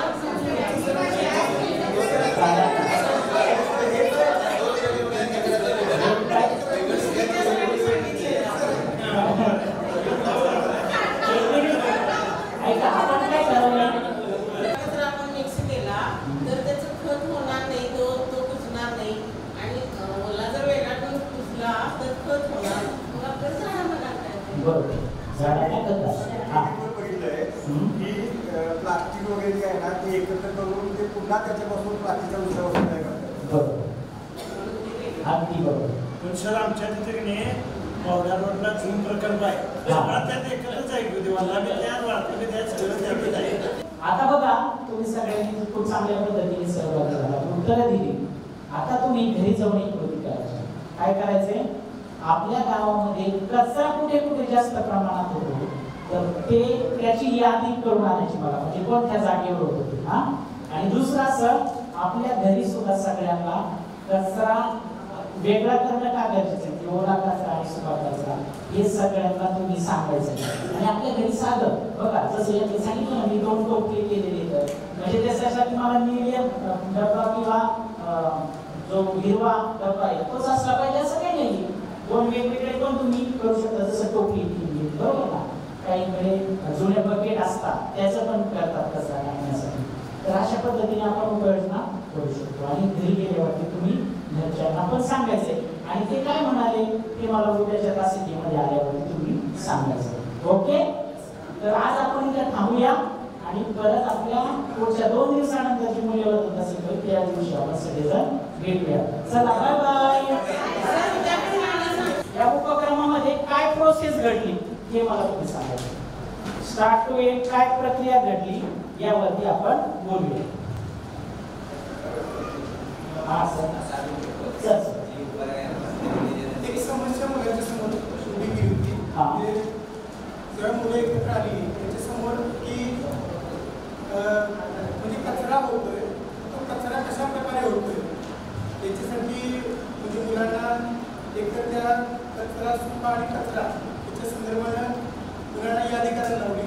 दुसरी गोष्ट म्हणजे तुम्ही घेत असताना जे सहयोगी अध्यापन म्हटलं जाते तसं त्या ज्ञानाच्या थोड्या लक्ष रुंदावत नाही. म्हणजे पहिल्यांदा 2 विद्यार्थ्यांनी एकत्र केला, नंतर 4 केला, त्याच्यानंतर त्याचं वर्गीकरण करताना पहिलं जे मुलांना माहीत असणारं ज्ञान होतं दोघांच्या अंतर ते एकमेकांच्या वाटून आणखी मोठं केलं. आणि 4 विद्यार्थ्यांच्या होणाऱ्या जी यादी आहे त्या यादीचं परफेक्शन हे सगळ्या विद्यार्थ्यांच्या मदतीनेच केलं. म्हणजे ही जी मदत आहे ती म्हणजे गुरुजी जसं अध्यापन करतात तसं स्वाध्याय करून मुलांच्या मनामध्ये असणारी जी भीती होती बाबा एखाद्याला बोलायचं कसं आणि मग ती मी बोलतो ते बरोबर आहे किंवा चूक आहे या संदर्भातली जी मानसिकता मुलांची असते ती काढून टाकली. कारण वर्गमित्राशी बोलताना मुलं मोकळेपणाने बोलतात. त्या अनुभूतीचा मुलांना स्वतः अनुभव दिला. आणि दुसरी गोष्ट म्हणजे स्वतः ती दृढीकरण करण्यासाठी मग तुमच्या घरी अशा प्रकारचे जे ज्ञानाचं जे दृढीकरण व्हावं म्हणून तुम्ही घरामध्ये असा कुठला कचरा पाहताय आणि त्याच्या संदर्भात मग तुम्ही स्वतः यादी करा हा एखादा म्हणजे मूल्यमापन होता सुद्धा विद्यार्थ्यांना कृती दिली जेणेकरून विद्यार्थी ह्याच्या सगळ्या ज्ञान प्रश्नाच्या पायऱ्या आहेत त्या पायऱ्या पार करत जाईल आणि त्या ज्ञानाचं दृढीकरण होण्याचा प्रयत्न एकूणच या सगळ्या पाठामध्ये झाला. ओके, पाठ नाही उपक्रमामध्ये. आणखी महत्वाच्या काय 4 गोष्टी उपक्रमात घडत गेल्या असं तुम्हाला? क्लासरूम मॅनेजमेंट मध्ये बदल झाला. आणखी एक मुद्दा मॅडमचा. आणखी हा म्हणजे गाण्याने प्रास्ताविक झाले थोडक्यात त्या उपक्रमाचं प्रास्ताविक केलं. मी गाणं घेतलं आणि थोडी चर्चा करून वातावरण खेळीमेळीचं होतं. हो, प्रत्येकाला बोलण्याचं स्वातंत्र्य प्रतिसंधी त्यांना होतं. स्त्री पुरुष समानता होती.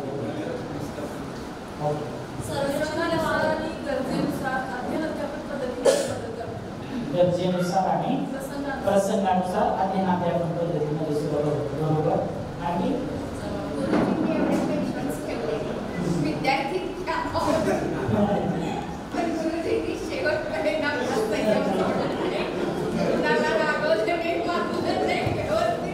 आता मला एक सांगा, आपण जे उपक्रमाचं नियोजन करतो किंवा आता तुम्ही जे टप्पे पाहिजे, मग उपक्रमाचं नियोजन करताना आपण काय काय गोष्टी लक्षात घेतल्या पाहिजे?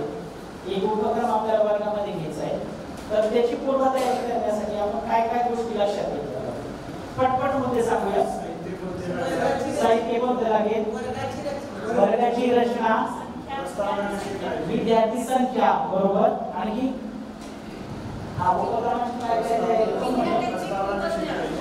उपक्रमाची प्रस्तावना कशी केली पाहिजे आपण?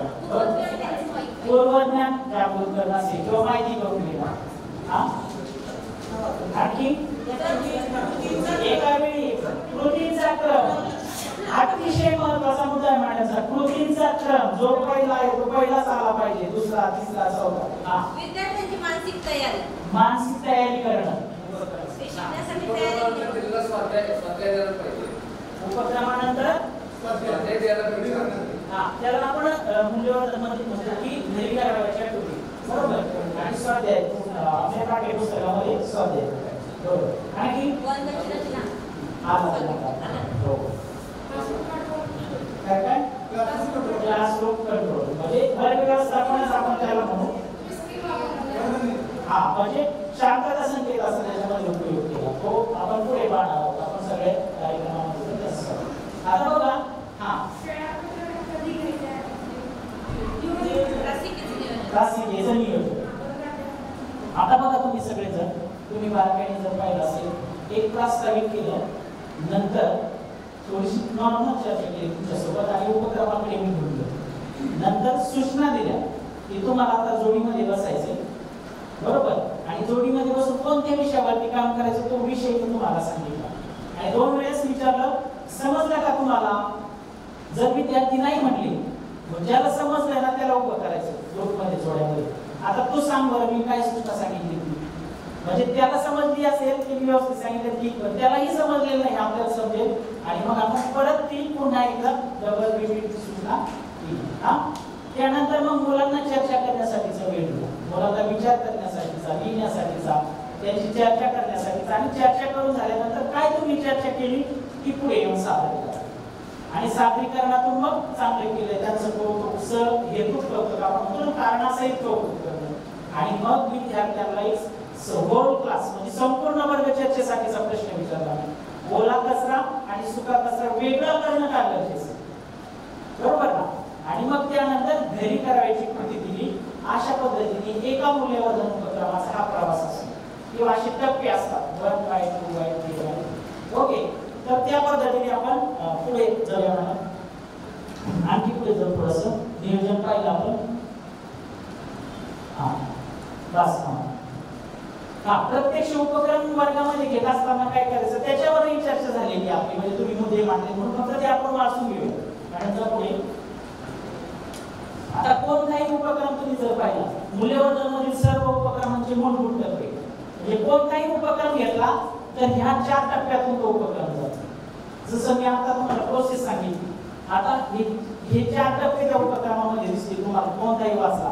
आपण आणखी पुढे डेमो घेणार आहे किंवा तुम्ही स्वतः घेणार आहे त्यामध्ये तुम्हाला जाणवेल। एक म्हणजे उपक्रमाची सुरुवात। उपक्रमाची सुरुवात कशी केली फार महत्त्वाचं आहे, म्हणजे एखादी गोष्ट सांगून केली, गाणं घेऊन केली, चर्चा घेऊन केली, प्रसंग सांगून केली का, हे फार महत्त्वाचं आहे। आणि ती अनुरूप होती का, हे सगळ्यात महत्त्वाचं। म्हणजे विनाकारण काहीतरी केलं आणि मग वेगळा विषय, त्याला असं म्हणू शकतो की आपण येणार जायचं जे आपण म्हणतो ते घेऊ शकतो आपण, परंतु उपक्रमाची जर प्रास्ताविक करायची असेल तर ती अनुरूप असावी असं आपण म्हणतो। त्यानंतर जोड्या गट तयार करणे आणि उपक्रमाविषयीच्या सूचना देणे, जसं उपक्रमामध्ये घडतं। हा दुसरा टप्पा। विद्यार्थ्यांना त्यांचे विचार मांडण्यास सांगणे, म्हणजे एकमेकांना शेअर करण्यास सांगणे आणि वर्ग चर्चा आयोजित करणे, म्हणजे वर्गामध्ये त्याची चर्चा होणं किंवा विद्यार्थ्यांनी जी चर्चा केली त्याचं सादरीकरण होणं, या 4 टप्प्यातून प्रत्येक मूल्यवर्धन उपक्रम आपला जातो। आणि पुढे जाऊया। ठीक आहे, इथपर्यंत काही अडचण, काही समजलं नाही असं किंवा काही दिवसभरामधल्या गोष्टीवर काही प्रश्न काही आहे असले तरी ते लिहून ठेवा आणि इथं देत जा, म्हणजे काही वाटलं तुम्हाला नाही तर आपण ते एकत्रित करू। शेवटच्या दिवशी आमच्यापर्यंत आम्हाला सर्व आले तर त्यावर विचार करू, त्याला ओके चला। फक्त थोडासा आपण प्रकाश टाकूया की काल आपण काय काय समजून घेतलं, तर ते थोडंसं एकदा मला तुम्ही सांगा। काल दिवसभरामध्ये आपण जे काही समजून घेतलं तर ते काय काय होतं ते थोडंसं मला सांगायचं आहे। हां सर बोला। काल सकाळी आपण खाली हॉलमध्ये सर्वांचे या ठिकाणी स्वागत करण्यात आलं, त्याच पद्धतीने उद्घाटन समारंभ संपन्न झाला। या उद्घाटन समारंभासाठी या ठिकाणी माननीय संचालक डॉक्टर नदाब सर, त्याच पद्धतीनं आणखी भोगळे मॅडम इथं उपस्थित होत्या। मुद्दा फाउंडेशनचे संचालक आणि प्रेरक या ठिकाणी उपस्थित होते आणि आम्ही सर्वजण 200 सुलभ या ठिकाणी कालच्या सकाळच्या सत्रामध्ये उद्घाटन समारंभ संपन्न झाला।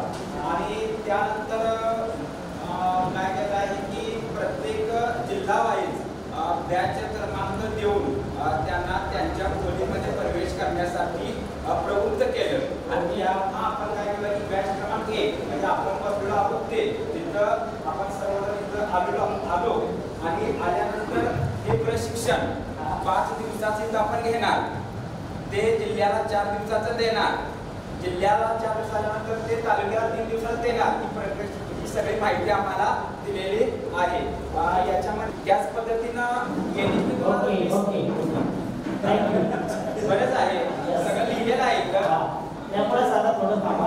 आता आपण वर्गामध्ये प्रवेश केला, जसं सरांनी सांगितलं की सुरुवातीला थोडंसं प्रास्ताविक केलं कार्यक्रमात, आणि काय पुढे केलं ते आता इतर कोणीतरी मला सांगितलं।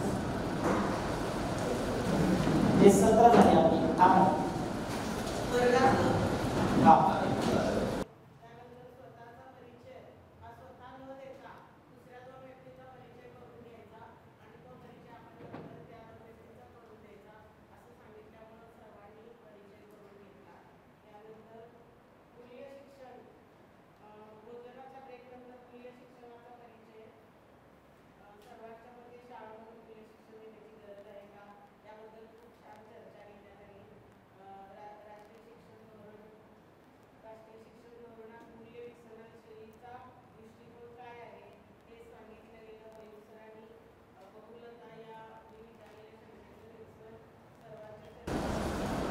Okay thank you. म्हणजे बऱ्यापैकी तुम्ही कालच्या बाबी झाल्या त्या स्मरणात ठेवल्या किंवा तुम्ही लिखित स्वरूपामध्ये तुमचा अहवाल आपला आपण तयार केलेला, खूप छान वाटलं मला। एक प्रोसेस तुम्ही चांगल्या पद्धतीने पाहताय आणि कशा पद्धतीने ते सेशन कंडक्ट केलं जातं याची प्रक्रियाही तुम्ही समजून घ्या, म्हणजे कशा पद्धतीने पुढे काय करतो आम्ही किंवा कशा पद्धतीने पुढे करतो। कारण पुढे ज्यावेळेस आपण प्रशिक्षण देणार आहे तेव्हा आपल्याला त्या 17 वेळेस काय काय करतो गोष्टी आपण हे लक्षात राहिलं तर ते अधिक सोपं होणार आहे आपल्याला पुढे घ्यायचं। तर त्या दृष्टीने आम्ही प्रयत्न करणार, तुम्हाला तशी संधी उपलब्ध करून देणार आहोत आणि त्या माध्यमातून आपण पुढे जाऊया। खूप चांगल्या पद्धतीने तुम्ही कालच्या स्मरणात ठेवल्या गोष्टी आज सांगितल्या, तर खूप चांगलं वाटलं। सरांनी तर उद्घाटनापासून मिनिट टू मिनिट आपण म्हणतो ना तसे पॉईंट लिहून ठेवले, खूप छान सर। आणि बघा असंच एक प्रक्रिया तुम्ही दिवसभराचं फक्त काय आपण केलंय आज आणि त्याचा उपयोग आपण आपल्या प्रशिक्षणामध्ये किंवा आपल्या शाळेमध्ये कसा करू शकतो या दोन गोष्टीचा जरी विचार केला ना तरी ही प्रशिक्षण आपलं सक्सेस झालं किंवा त्याचं पूर्णत्वास केलं असं आपण म्हणू शकतो. ओके, तर आज आपला जे सत्र चालू आहे की मूल्यवर्धन पुस्तिकेचा वापर कसा करायचा किंवा त्यामध्ये उपक्रमांची रचना कशी असते ही आपण समजून घेतली आणि पुढे प्रत्यक्ष वर्गामध्ये एक उपक्रम कसा करायचा तर याचा एक डेमो आपण आपल्या सहकार्यांसोबत घेतला आणि मग आपण त्यानंतर थोडंसं थांबलो. आता या पुस्तिकेमध्ये काही संवेदनशील विषय आहेत जे विषय हाताळताना आपल्याला खूप शिक्षक म्हणून काळजी घ्यावी लागते किंवा विद्यार्थ्यांपर्यंत घेऊन जाण्यासाठी आपल्याला वेगवेगळ्या मार्गाने पुढे जावं लागतं. आता सगळ्यांनी इयत्ता दुसरीची पुस्तिका काढायची. इयत्ता दुसरीची पुस्तिका आपण सगळेजण काढूया. त्यामध्ये अनुक्रमणिकेतला माझे शरीर माझे दिमाग इयत्ता दुसरी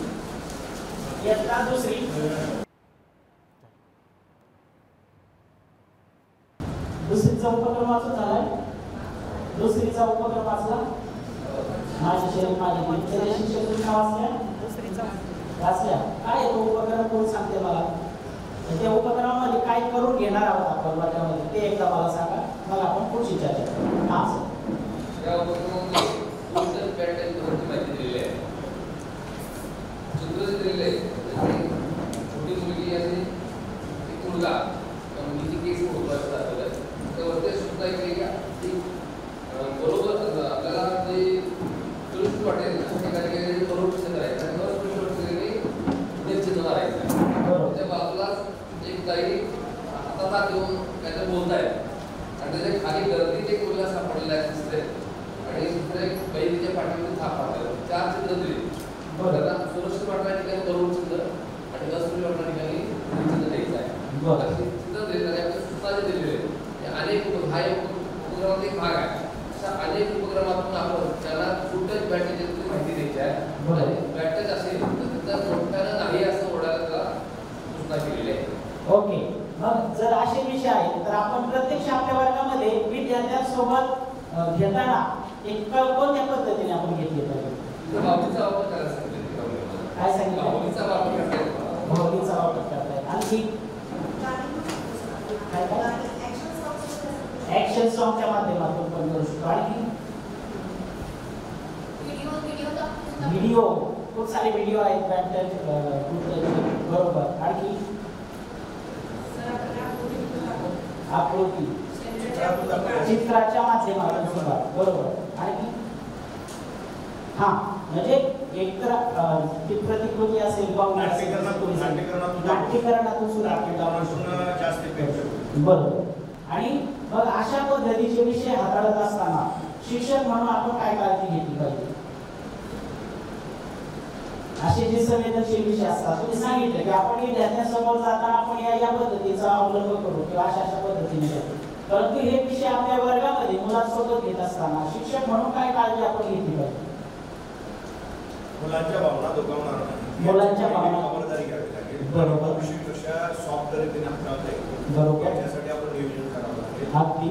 आणि किती विद्यार्थ्यांसोबत चर्चा करावी किती विद्यार्थ्यांना बसवून करावं या संदर्भात त्याच्यावर अन्याय झालेला असेल किंवा असा प्रसंग घडला असेल तर त्या विद्यार्थ्याला सुरुवातीला धीर देऊन त्याचा आत्मविश्वास निर्माण करावा लागेल. त्याला विश्वासात घ्यावा लागेल.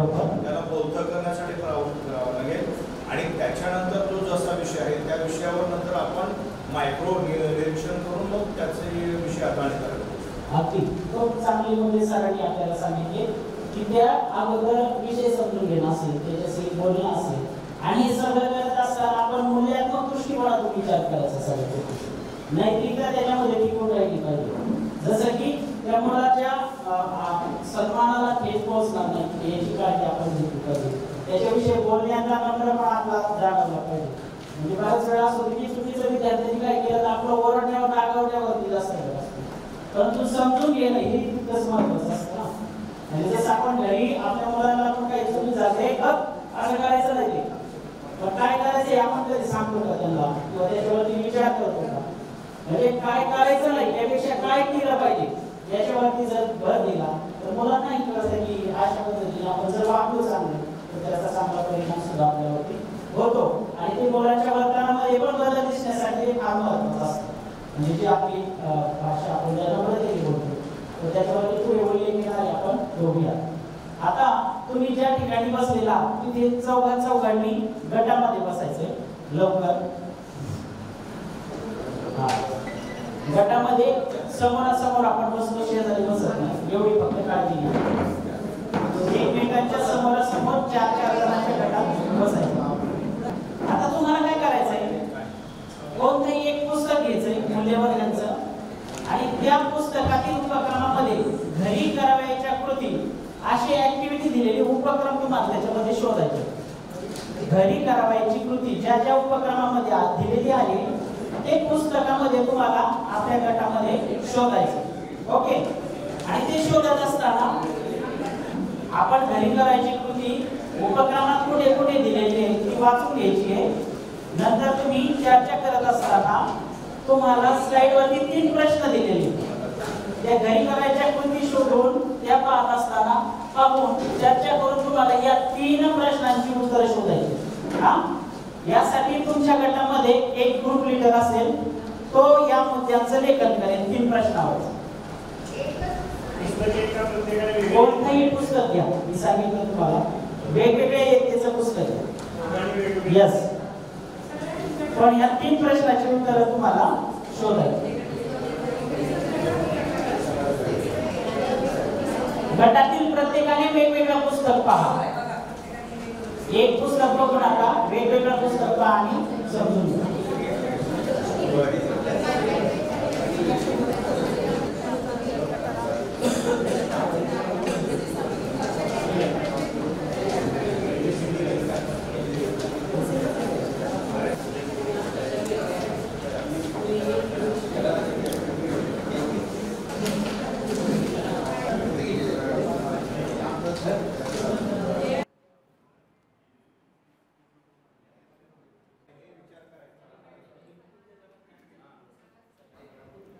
थोडी कृती आपण फास्ट करूया. सगळ्या उपक्रमांची बघण्याची गरज नाही. जे काही तुम्ही बघितलं असेल त्याच्यावरती चर्चा ते शेवटी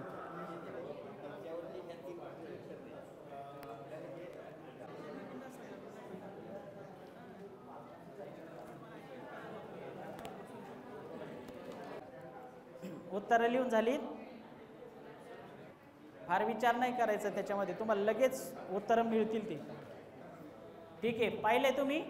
मॅडम या पुढे या.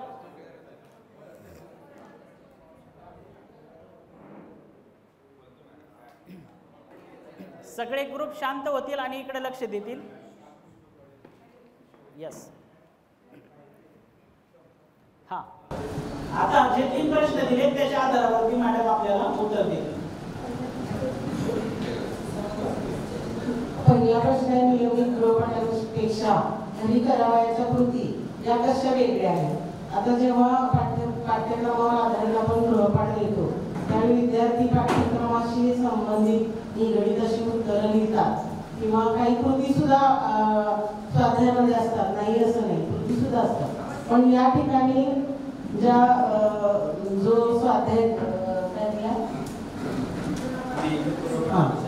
या ठिकाणी घरी करावयाच्या कृती ज्या आहेत त्यामध्ये असा आम्हाला बदल दिसून आला की स्वतःबद्दल कविता कर आणि घरच्यांना ती तुझी कविता म्हणून दाखव. तर यामध्ये अभिव्यक्ती आली. आनंददायी आणि दुःखदायी कृतीचं विश्लेषण तो मुलगा स्वतः करणार आहे की मी काय केल्यावर इतरांना आनंद होतोय आणि मी काय केल्यावर इतरांना दुःख होतोय.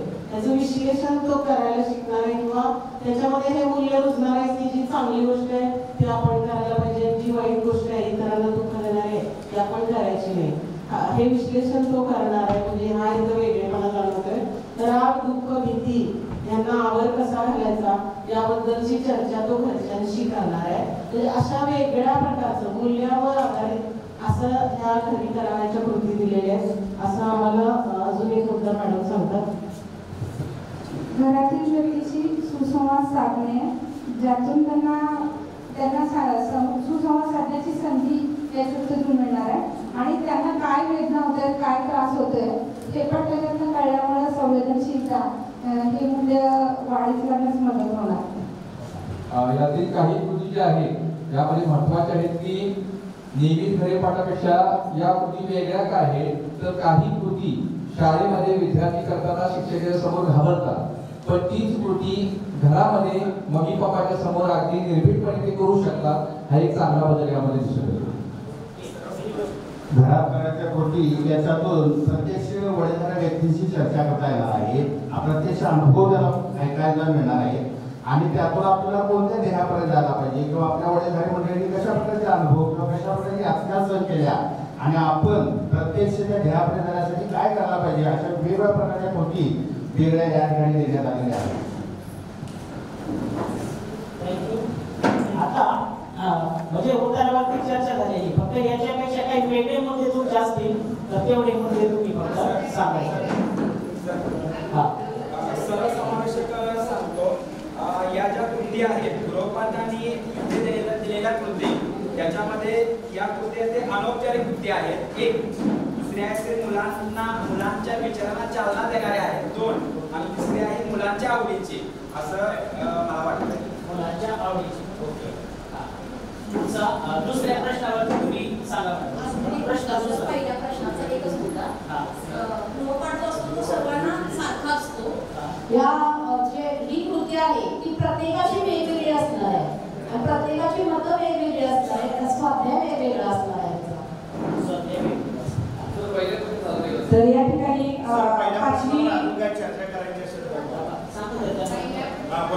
इयत्ता 5वी वर्गासाठी काही घरी करायच्या कृती होत्या. त्यामध्ये दीर्घ शोषण होतं, वडिलांच्याकडून काही गोष्टी शिकायच्या होत्या आणि प्रथमापासून कागदाची पाकिटे आणि पिशव्या तयार करायच्या होत्या. तर याच्यामध्ये नियमित गृहपाठामध्ये वारंवार असते, म्हणजे कंटाळा वाटतो मुलांना, ते करायचा कंटाळा येतो आणि त्याच्यामध्ये त्यांचं मन रमत नाही. तर असा काही टास्क दिला ना की जो कृतीयुक्त असतो, ऍक्टिव्हिटी बेस्ड लर्निंग, त्यामध्ये मुलं फार रमतात आणि स्वतः केल्यामुळे चांगलं शिकतात. दुसरी महत्वाची गोष्ट म्हणजे ह्याच्यामुळं मुलांच्या एकाग्र क्षमतेत वाढ होते. दीर्घ शोषण करायला सांगितलं होतं 5वीच्या वर्गासाठी.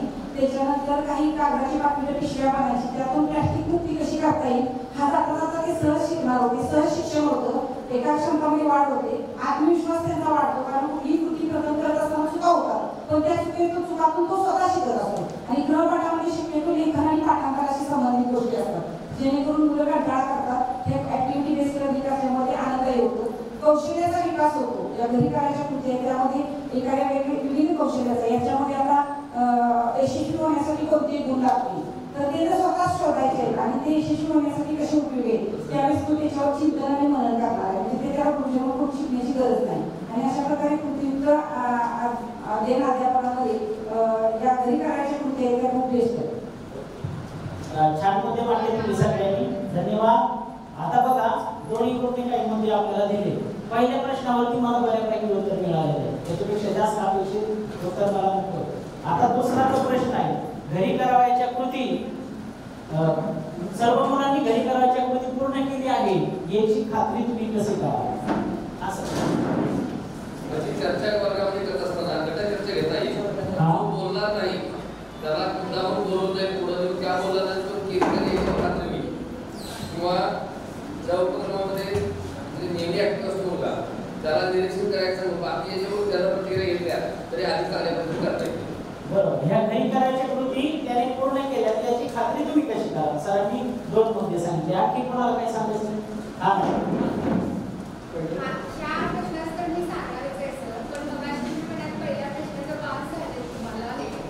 महत्वाचा मुद्दा राहिलाय त्यामधला की बघा काय होतं, ज्यावेळी आपण अभ्यासाने नेहमी देतो त्यावेळी ते मुलं एकटं करतं, वैयक्तिक त्याच्यापुरतं मर्यादित असतं. लेखन असेल, पाठांतर असेल, त्याचं ते करतं, त्याच्याकडे पालक लक्ष देत नाही. पण आता ठराविक कुठली कृती मी तुम्हाला सांगणार नाही, तर आम्ही चौघांनी सगळ्या घरी करायच्या कृतींचा अभ्यास केला तर प्रत्येक कृतीमध्ये असं दिले की तुझ्या पालकांना दाखव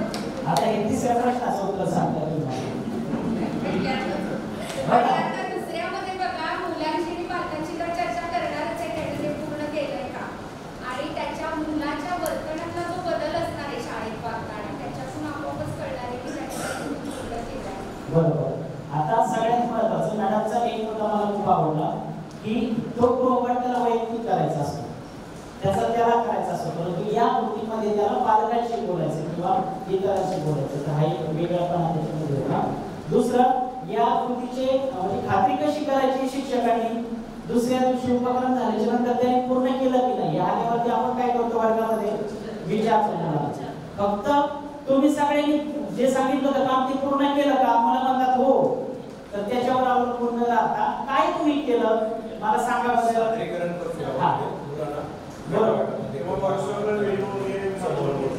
बरोबर, म्हणजे जसं आपण भाषेच्या याच्यासाठी तुम्ही करता बघा, खूप छान उपक्रम असतात शिक्षक करतात आपले की काही विषय देऊन त्याच्यावरती मुलांच्या प्रतिक्रिया किंवा पालक मुलांमधल्या संवादाच्या पण काही गोष्टी घेत असतात. तर ते करण्यापेक्षा किचकट वाटत असेल तर एक सोपा पर्याय आहे की शाळेत आल्यावरती विद्यार्थ्यांना विचारलं, सांग बरं तू काय चर्चा केली, सगळ्यांना सांग. 1-5-10 मिनिट आपण विचारू शकतो, काही सोबत गप्पा मारत असताना विचारू शकतो. तर विचारणं आणि पाहणं ही खात्री करणं आपण त्याला म्हणत असतो.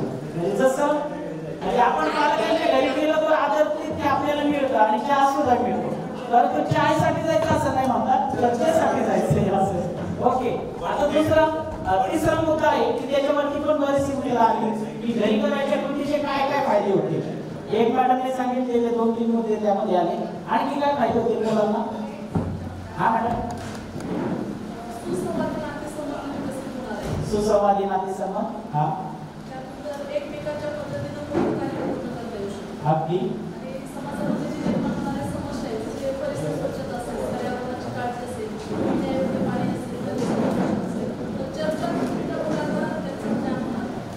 खूप चांगले मुद्दे तुम्ही सांगितले.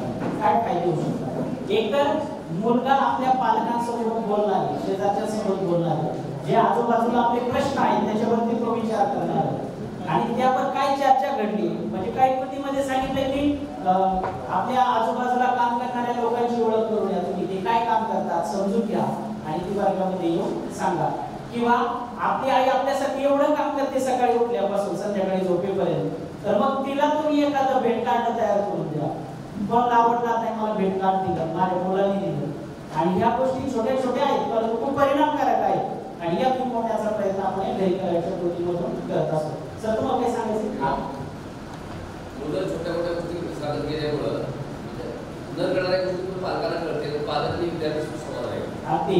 आणि अशा बऱ्याचशा गोष्टी घडल्या. तुम्ही मागच्या 5 वर्षाच्या इम्प्लिमेंटेशन मध्ये उदाहरण पाहिलं असेल तर पालक येऊन सांगत होते शिक्षकांना की काय सर तुम्ही असं केलं, ते एवढं सामंजस्याने मुलं वागायला लागली किंवा आम्ही सांगितलेलं काम ऐकताय किंवा त्याला ते काम करता येत नसेल तर का करता येत नाही त्याची कारणं सुद्धा प्रामाणिकपणे मुलं देतात.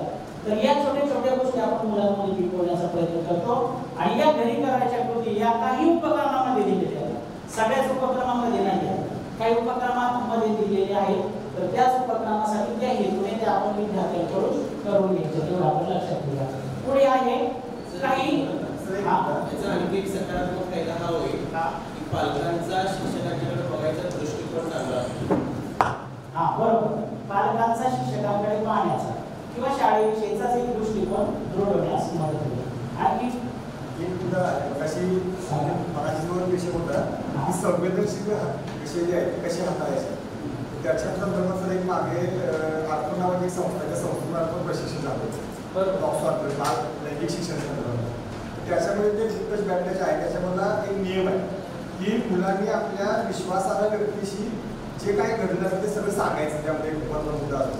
बऱ्याचशा केसमध्ये आपण जे पाहतो की मुलं सांगत नाही, त्याच्यामध्ये या कृतीमुळे सर ते विद्यार्थी वारंवार आपल्या पालकांशी संवाद साधणार आहे, त्याला अनुभवाला मिळणार, त्याचा फायदा निश्चित सांगितलं. आणि बरोबर, म्हणून मुलांची मैत्री फार गरजेची असते. म्हणजे पालक होण्यापेक्षा मुलांचा मित्र असं म्हणतात ना, ते घरी म्हणजे घरी पण आपले मुलं आहेत, मुली आहेत आपल्याला, आपण त्याच्याशी हा एक टॉपिक झाला बरं का त्यातला, म्हणजे आपण जो पाहिला असे वेगवेगळ्या प्रकारचे संवेदनशील विषय असतात शाळा स्तरावरती आपण हँडल करतो, त्याच्यावरती उपाय पण आपण करतो, म्हणून आपण त्याच्यावरती जास्त चर्चा करणार नाही. परंतु असे विषय असतात ते शिक्षकांना कळावं आणि ते वर्गामध्ये घेत असताना आपण काहीतरी काळजी पण घेणं गरजेचं आहे. या बाबी आपल्या शिक्षणातून शिक्षकांकडे जाणं गरजेचं असतं. आता पुढचा जो मुद्दा आहे या पुस्तिकेमध्ये असणारा की जे आपण व्हिडिओ पाहिले बघा, पूरक व्हिडिओ, बरोबर ना, कारण त्याचा पुस्तक पाहत असताना आपण त्यावरती चर्चा केलेली.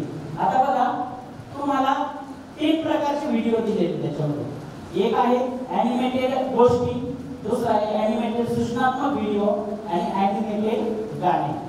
असे 3 प्रकारचे व्हिडिओ SCRT महाराष्ट्राच्या वेबसाईटवरती तुम्हाला बघायला मिळतील. पुस्तिकेमध्ये दिलेला QR कोड स्कॅन केला की त्या व्हिडिओपर्यंत आपल्याला जाता येईल.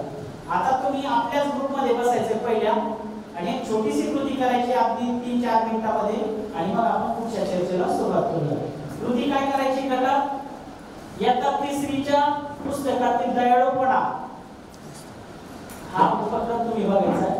इयत्ता 3रीच्या पुस्तकातील दयाळूपणा हा उपक्रम बघा. त्याचा पान नंबर किती पुस्तके? पान नंबर 27. त्या उपक्रमाचा त्याचे शिक्षक सूचना वाचा. थोडं फास्ट का?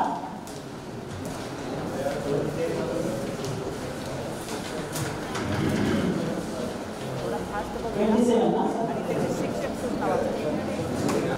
हा उपक्रम बघा.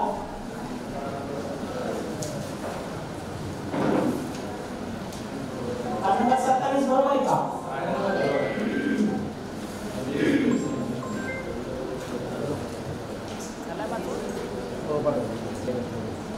थोडा फास्ट बघूया आणि त्याचे शिक्षक सूचना वाचा.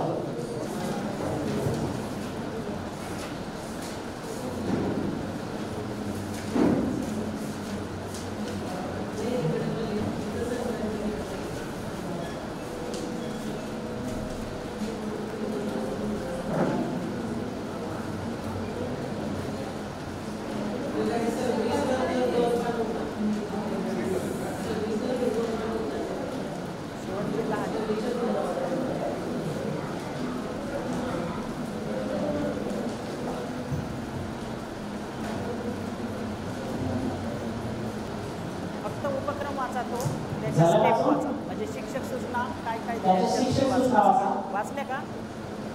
ज्यांनी वाचले ते माझ्याकडे बघा. तुम्ही शिक्षक म्हणून कोणत्या पायऱ्यांनी हा उपक्रम मुलांसोबत घ्या. हा उपक्रम आपल्या वर्गामध्ये मुलांसोबत घ्यायचा आहे, तर तो तुम्ही कसा घेणार यावरती मला तुम्ही सांगायचं. आता तुम्ही सांगताय ओके. गाणे आपण सांगून मुलांना म्हणायला लावायचं. पुढे कृतीयुक्त म्हणायला लावूया म्हणजे त्याला आनंद होईल. त्यानंतर अशी काही दयाळूपणाची उदाहरणं तुम्ही सांगा किंवा आपण एखादं उदाहरण सांगूया म्हणजे तो खरंच सांगेल की आपण अंध लोकांना रस्ता ओलांडायला मदत करतो किंवा रस्त्यावरून जाताना कोणाची टोपी पडली गाडीवर तर ती जर मुलं चालत जात असतील तर ती टोपी उचलून त्या गाडीच्या काकांना देऊन म्हणजे अशी जी मदत आहे हा दयाळूपणा मुलांनी अशी चर्चा वर्गात गाणं म्हणणे, चर्चा घेणे, उदाहरणं सांगणे आणि गटामध्ये चर्चा अशा पायऱ्या घेतल्या. गटामध्ये चर्चा घ्यायची आणि शेवटी काय करायचं?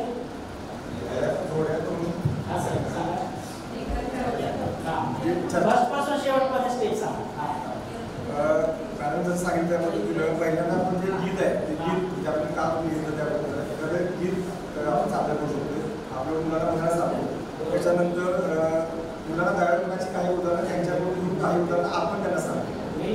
त्यानंतर मुलांच्या जोड्या करून त्याच्यामध्ये जे आपलं घटक आहे देत आहे की त्यांना लिहायला सांगायचं की अशी काही दयाळूपणाची उदाहरणं म्हणजे ज्या दिली आहे की तुम्हाला असा अनुभव आला असेल तो अनुभव लेखन त्याच्यामध्ये करा किंवा सांगा. कथन करा किंवा लिहायला सांगता येईल त्याला आणि ती वही त्याला एकमेकाला सांगता येईल की तुझा काय अनुभव आहे की त्याचा काय अनुभव आहे असं एकमेकाला ते शेअरिंग करतील आणि सर्वांच्या समोर तुझ्या वाचन करून घेऊ शकतो. सगळ्यांच्या समोर त्याचं सादरीकरण आपण करून घेऊ शकतो. खूप छान मध्ये सांगितले. आणि शेवटी काय दिलं शिक्षक घरी करायची कृती हे उपक्रमामध्ये दिलेला आहे. शिक्षक सुद्धा सगळ्यात शेवटी काय दिले?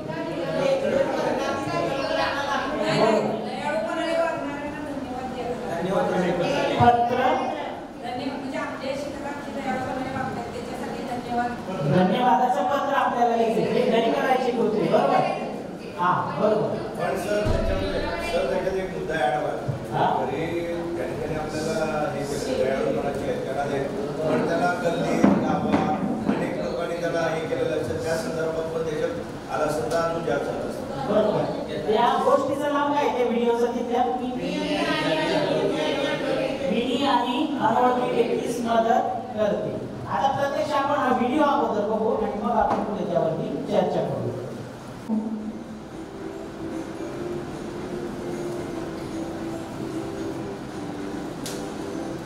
तुझ्या मैत्रिणीला फोन कर.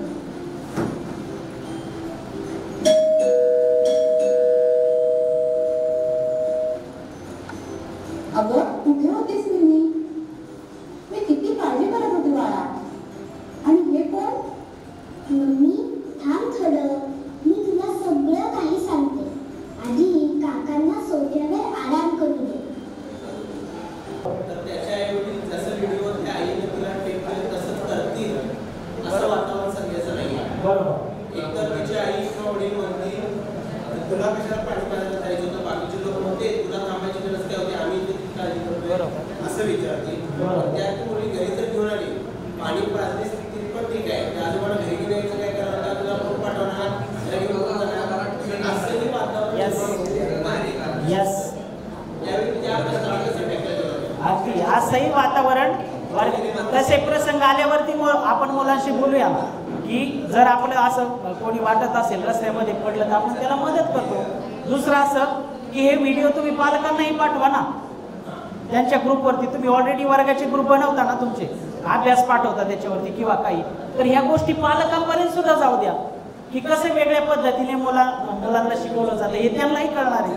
आणि त्यातून आपणही पालक म्हणून मुलांशी कसं वागलं पाहिजे, म्हणजे शिक्षणामध्ये पालकांची भूमिका काय असली पाहिजे, तर ह्या छोट्या छोट्या गोष्टी त्यांच्यापर्यंत जाऊ द्या, त्याचा फायदा होईल आपल्याला. ओके.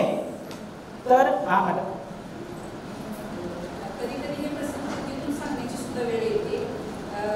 एकदा मी 9:30 वाजता गेले आणि कार्याला शब्दावरून पक्षी खाली पडलेला होता. त्या ठिकाणी मी माझ्याकडून शाळेच्या मुली पण निघालेल्या होत्या. तिथे थांबून आम्ही त्या पक्षाला पाणी वगैरे बाजूला घेतलं. पण तिथून दोन मुली दुसऱ्या त्या वेगाने गेल्या, म्हणजे आमच्या शाळेच्या होत्या पण गेल्या. नंतर बाकीच्या मुलीने विचारलं की आम्ही आणि टीचरने त्याला मदत केली, त्याला ठेवलं, हे केलं, तुम्ही का आला असं विचारलं. पण त्या येणाऱ्या होत्या त्या वरच्या इथल्या मुली होत्या आणि माझ्याकडून सगळ्या थांबलेल्या होत्या ते संवेदनशील वर्तुळ लहान गटात होते. आणि त्यांना नंतर आम्ही विचारलं तर तुम्ही का आला, तर त्यांनी सांगितलं आमचा तास होता स्कॉलरशिपचा, तो मिस होईल म्हणून आम्ही आलो. मग परिपाठाच्या वेळेस आम्ही त्यांना असं सांगितलं की स्कॉलरशिपच्या तासापेक्षा सुद्धा एखाद्याचा जीव वाचवणं खूप महत्त्वाचं होतं. त्यावेळी ते कधी कधी मुलांना ते समजत नाही, आपल्या कृतीतून ते त्यांना दाखवणं गरजेचं. Okay, good. हा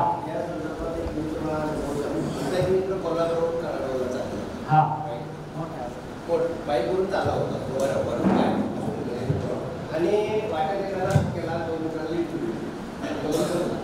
जाताना एकेकडे थांबला. त्यावेळी झाडाला खाली पडली, ती पडली पाठीमेकडे उठली. तर माझ्या मित्राला आता तिनं तो घाबरला. त्यानं काय केलं, दवाखान्यात त्याला उपचार केले, काय झालं नाही.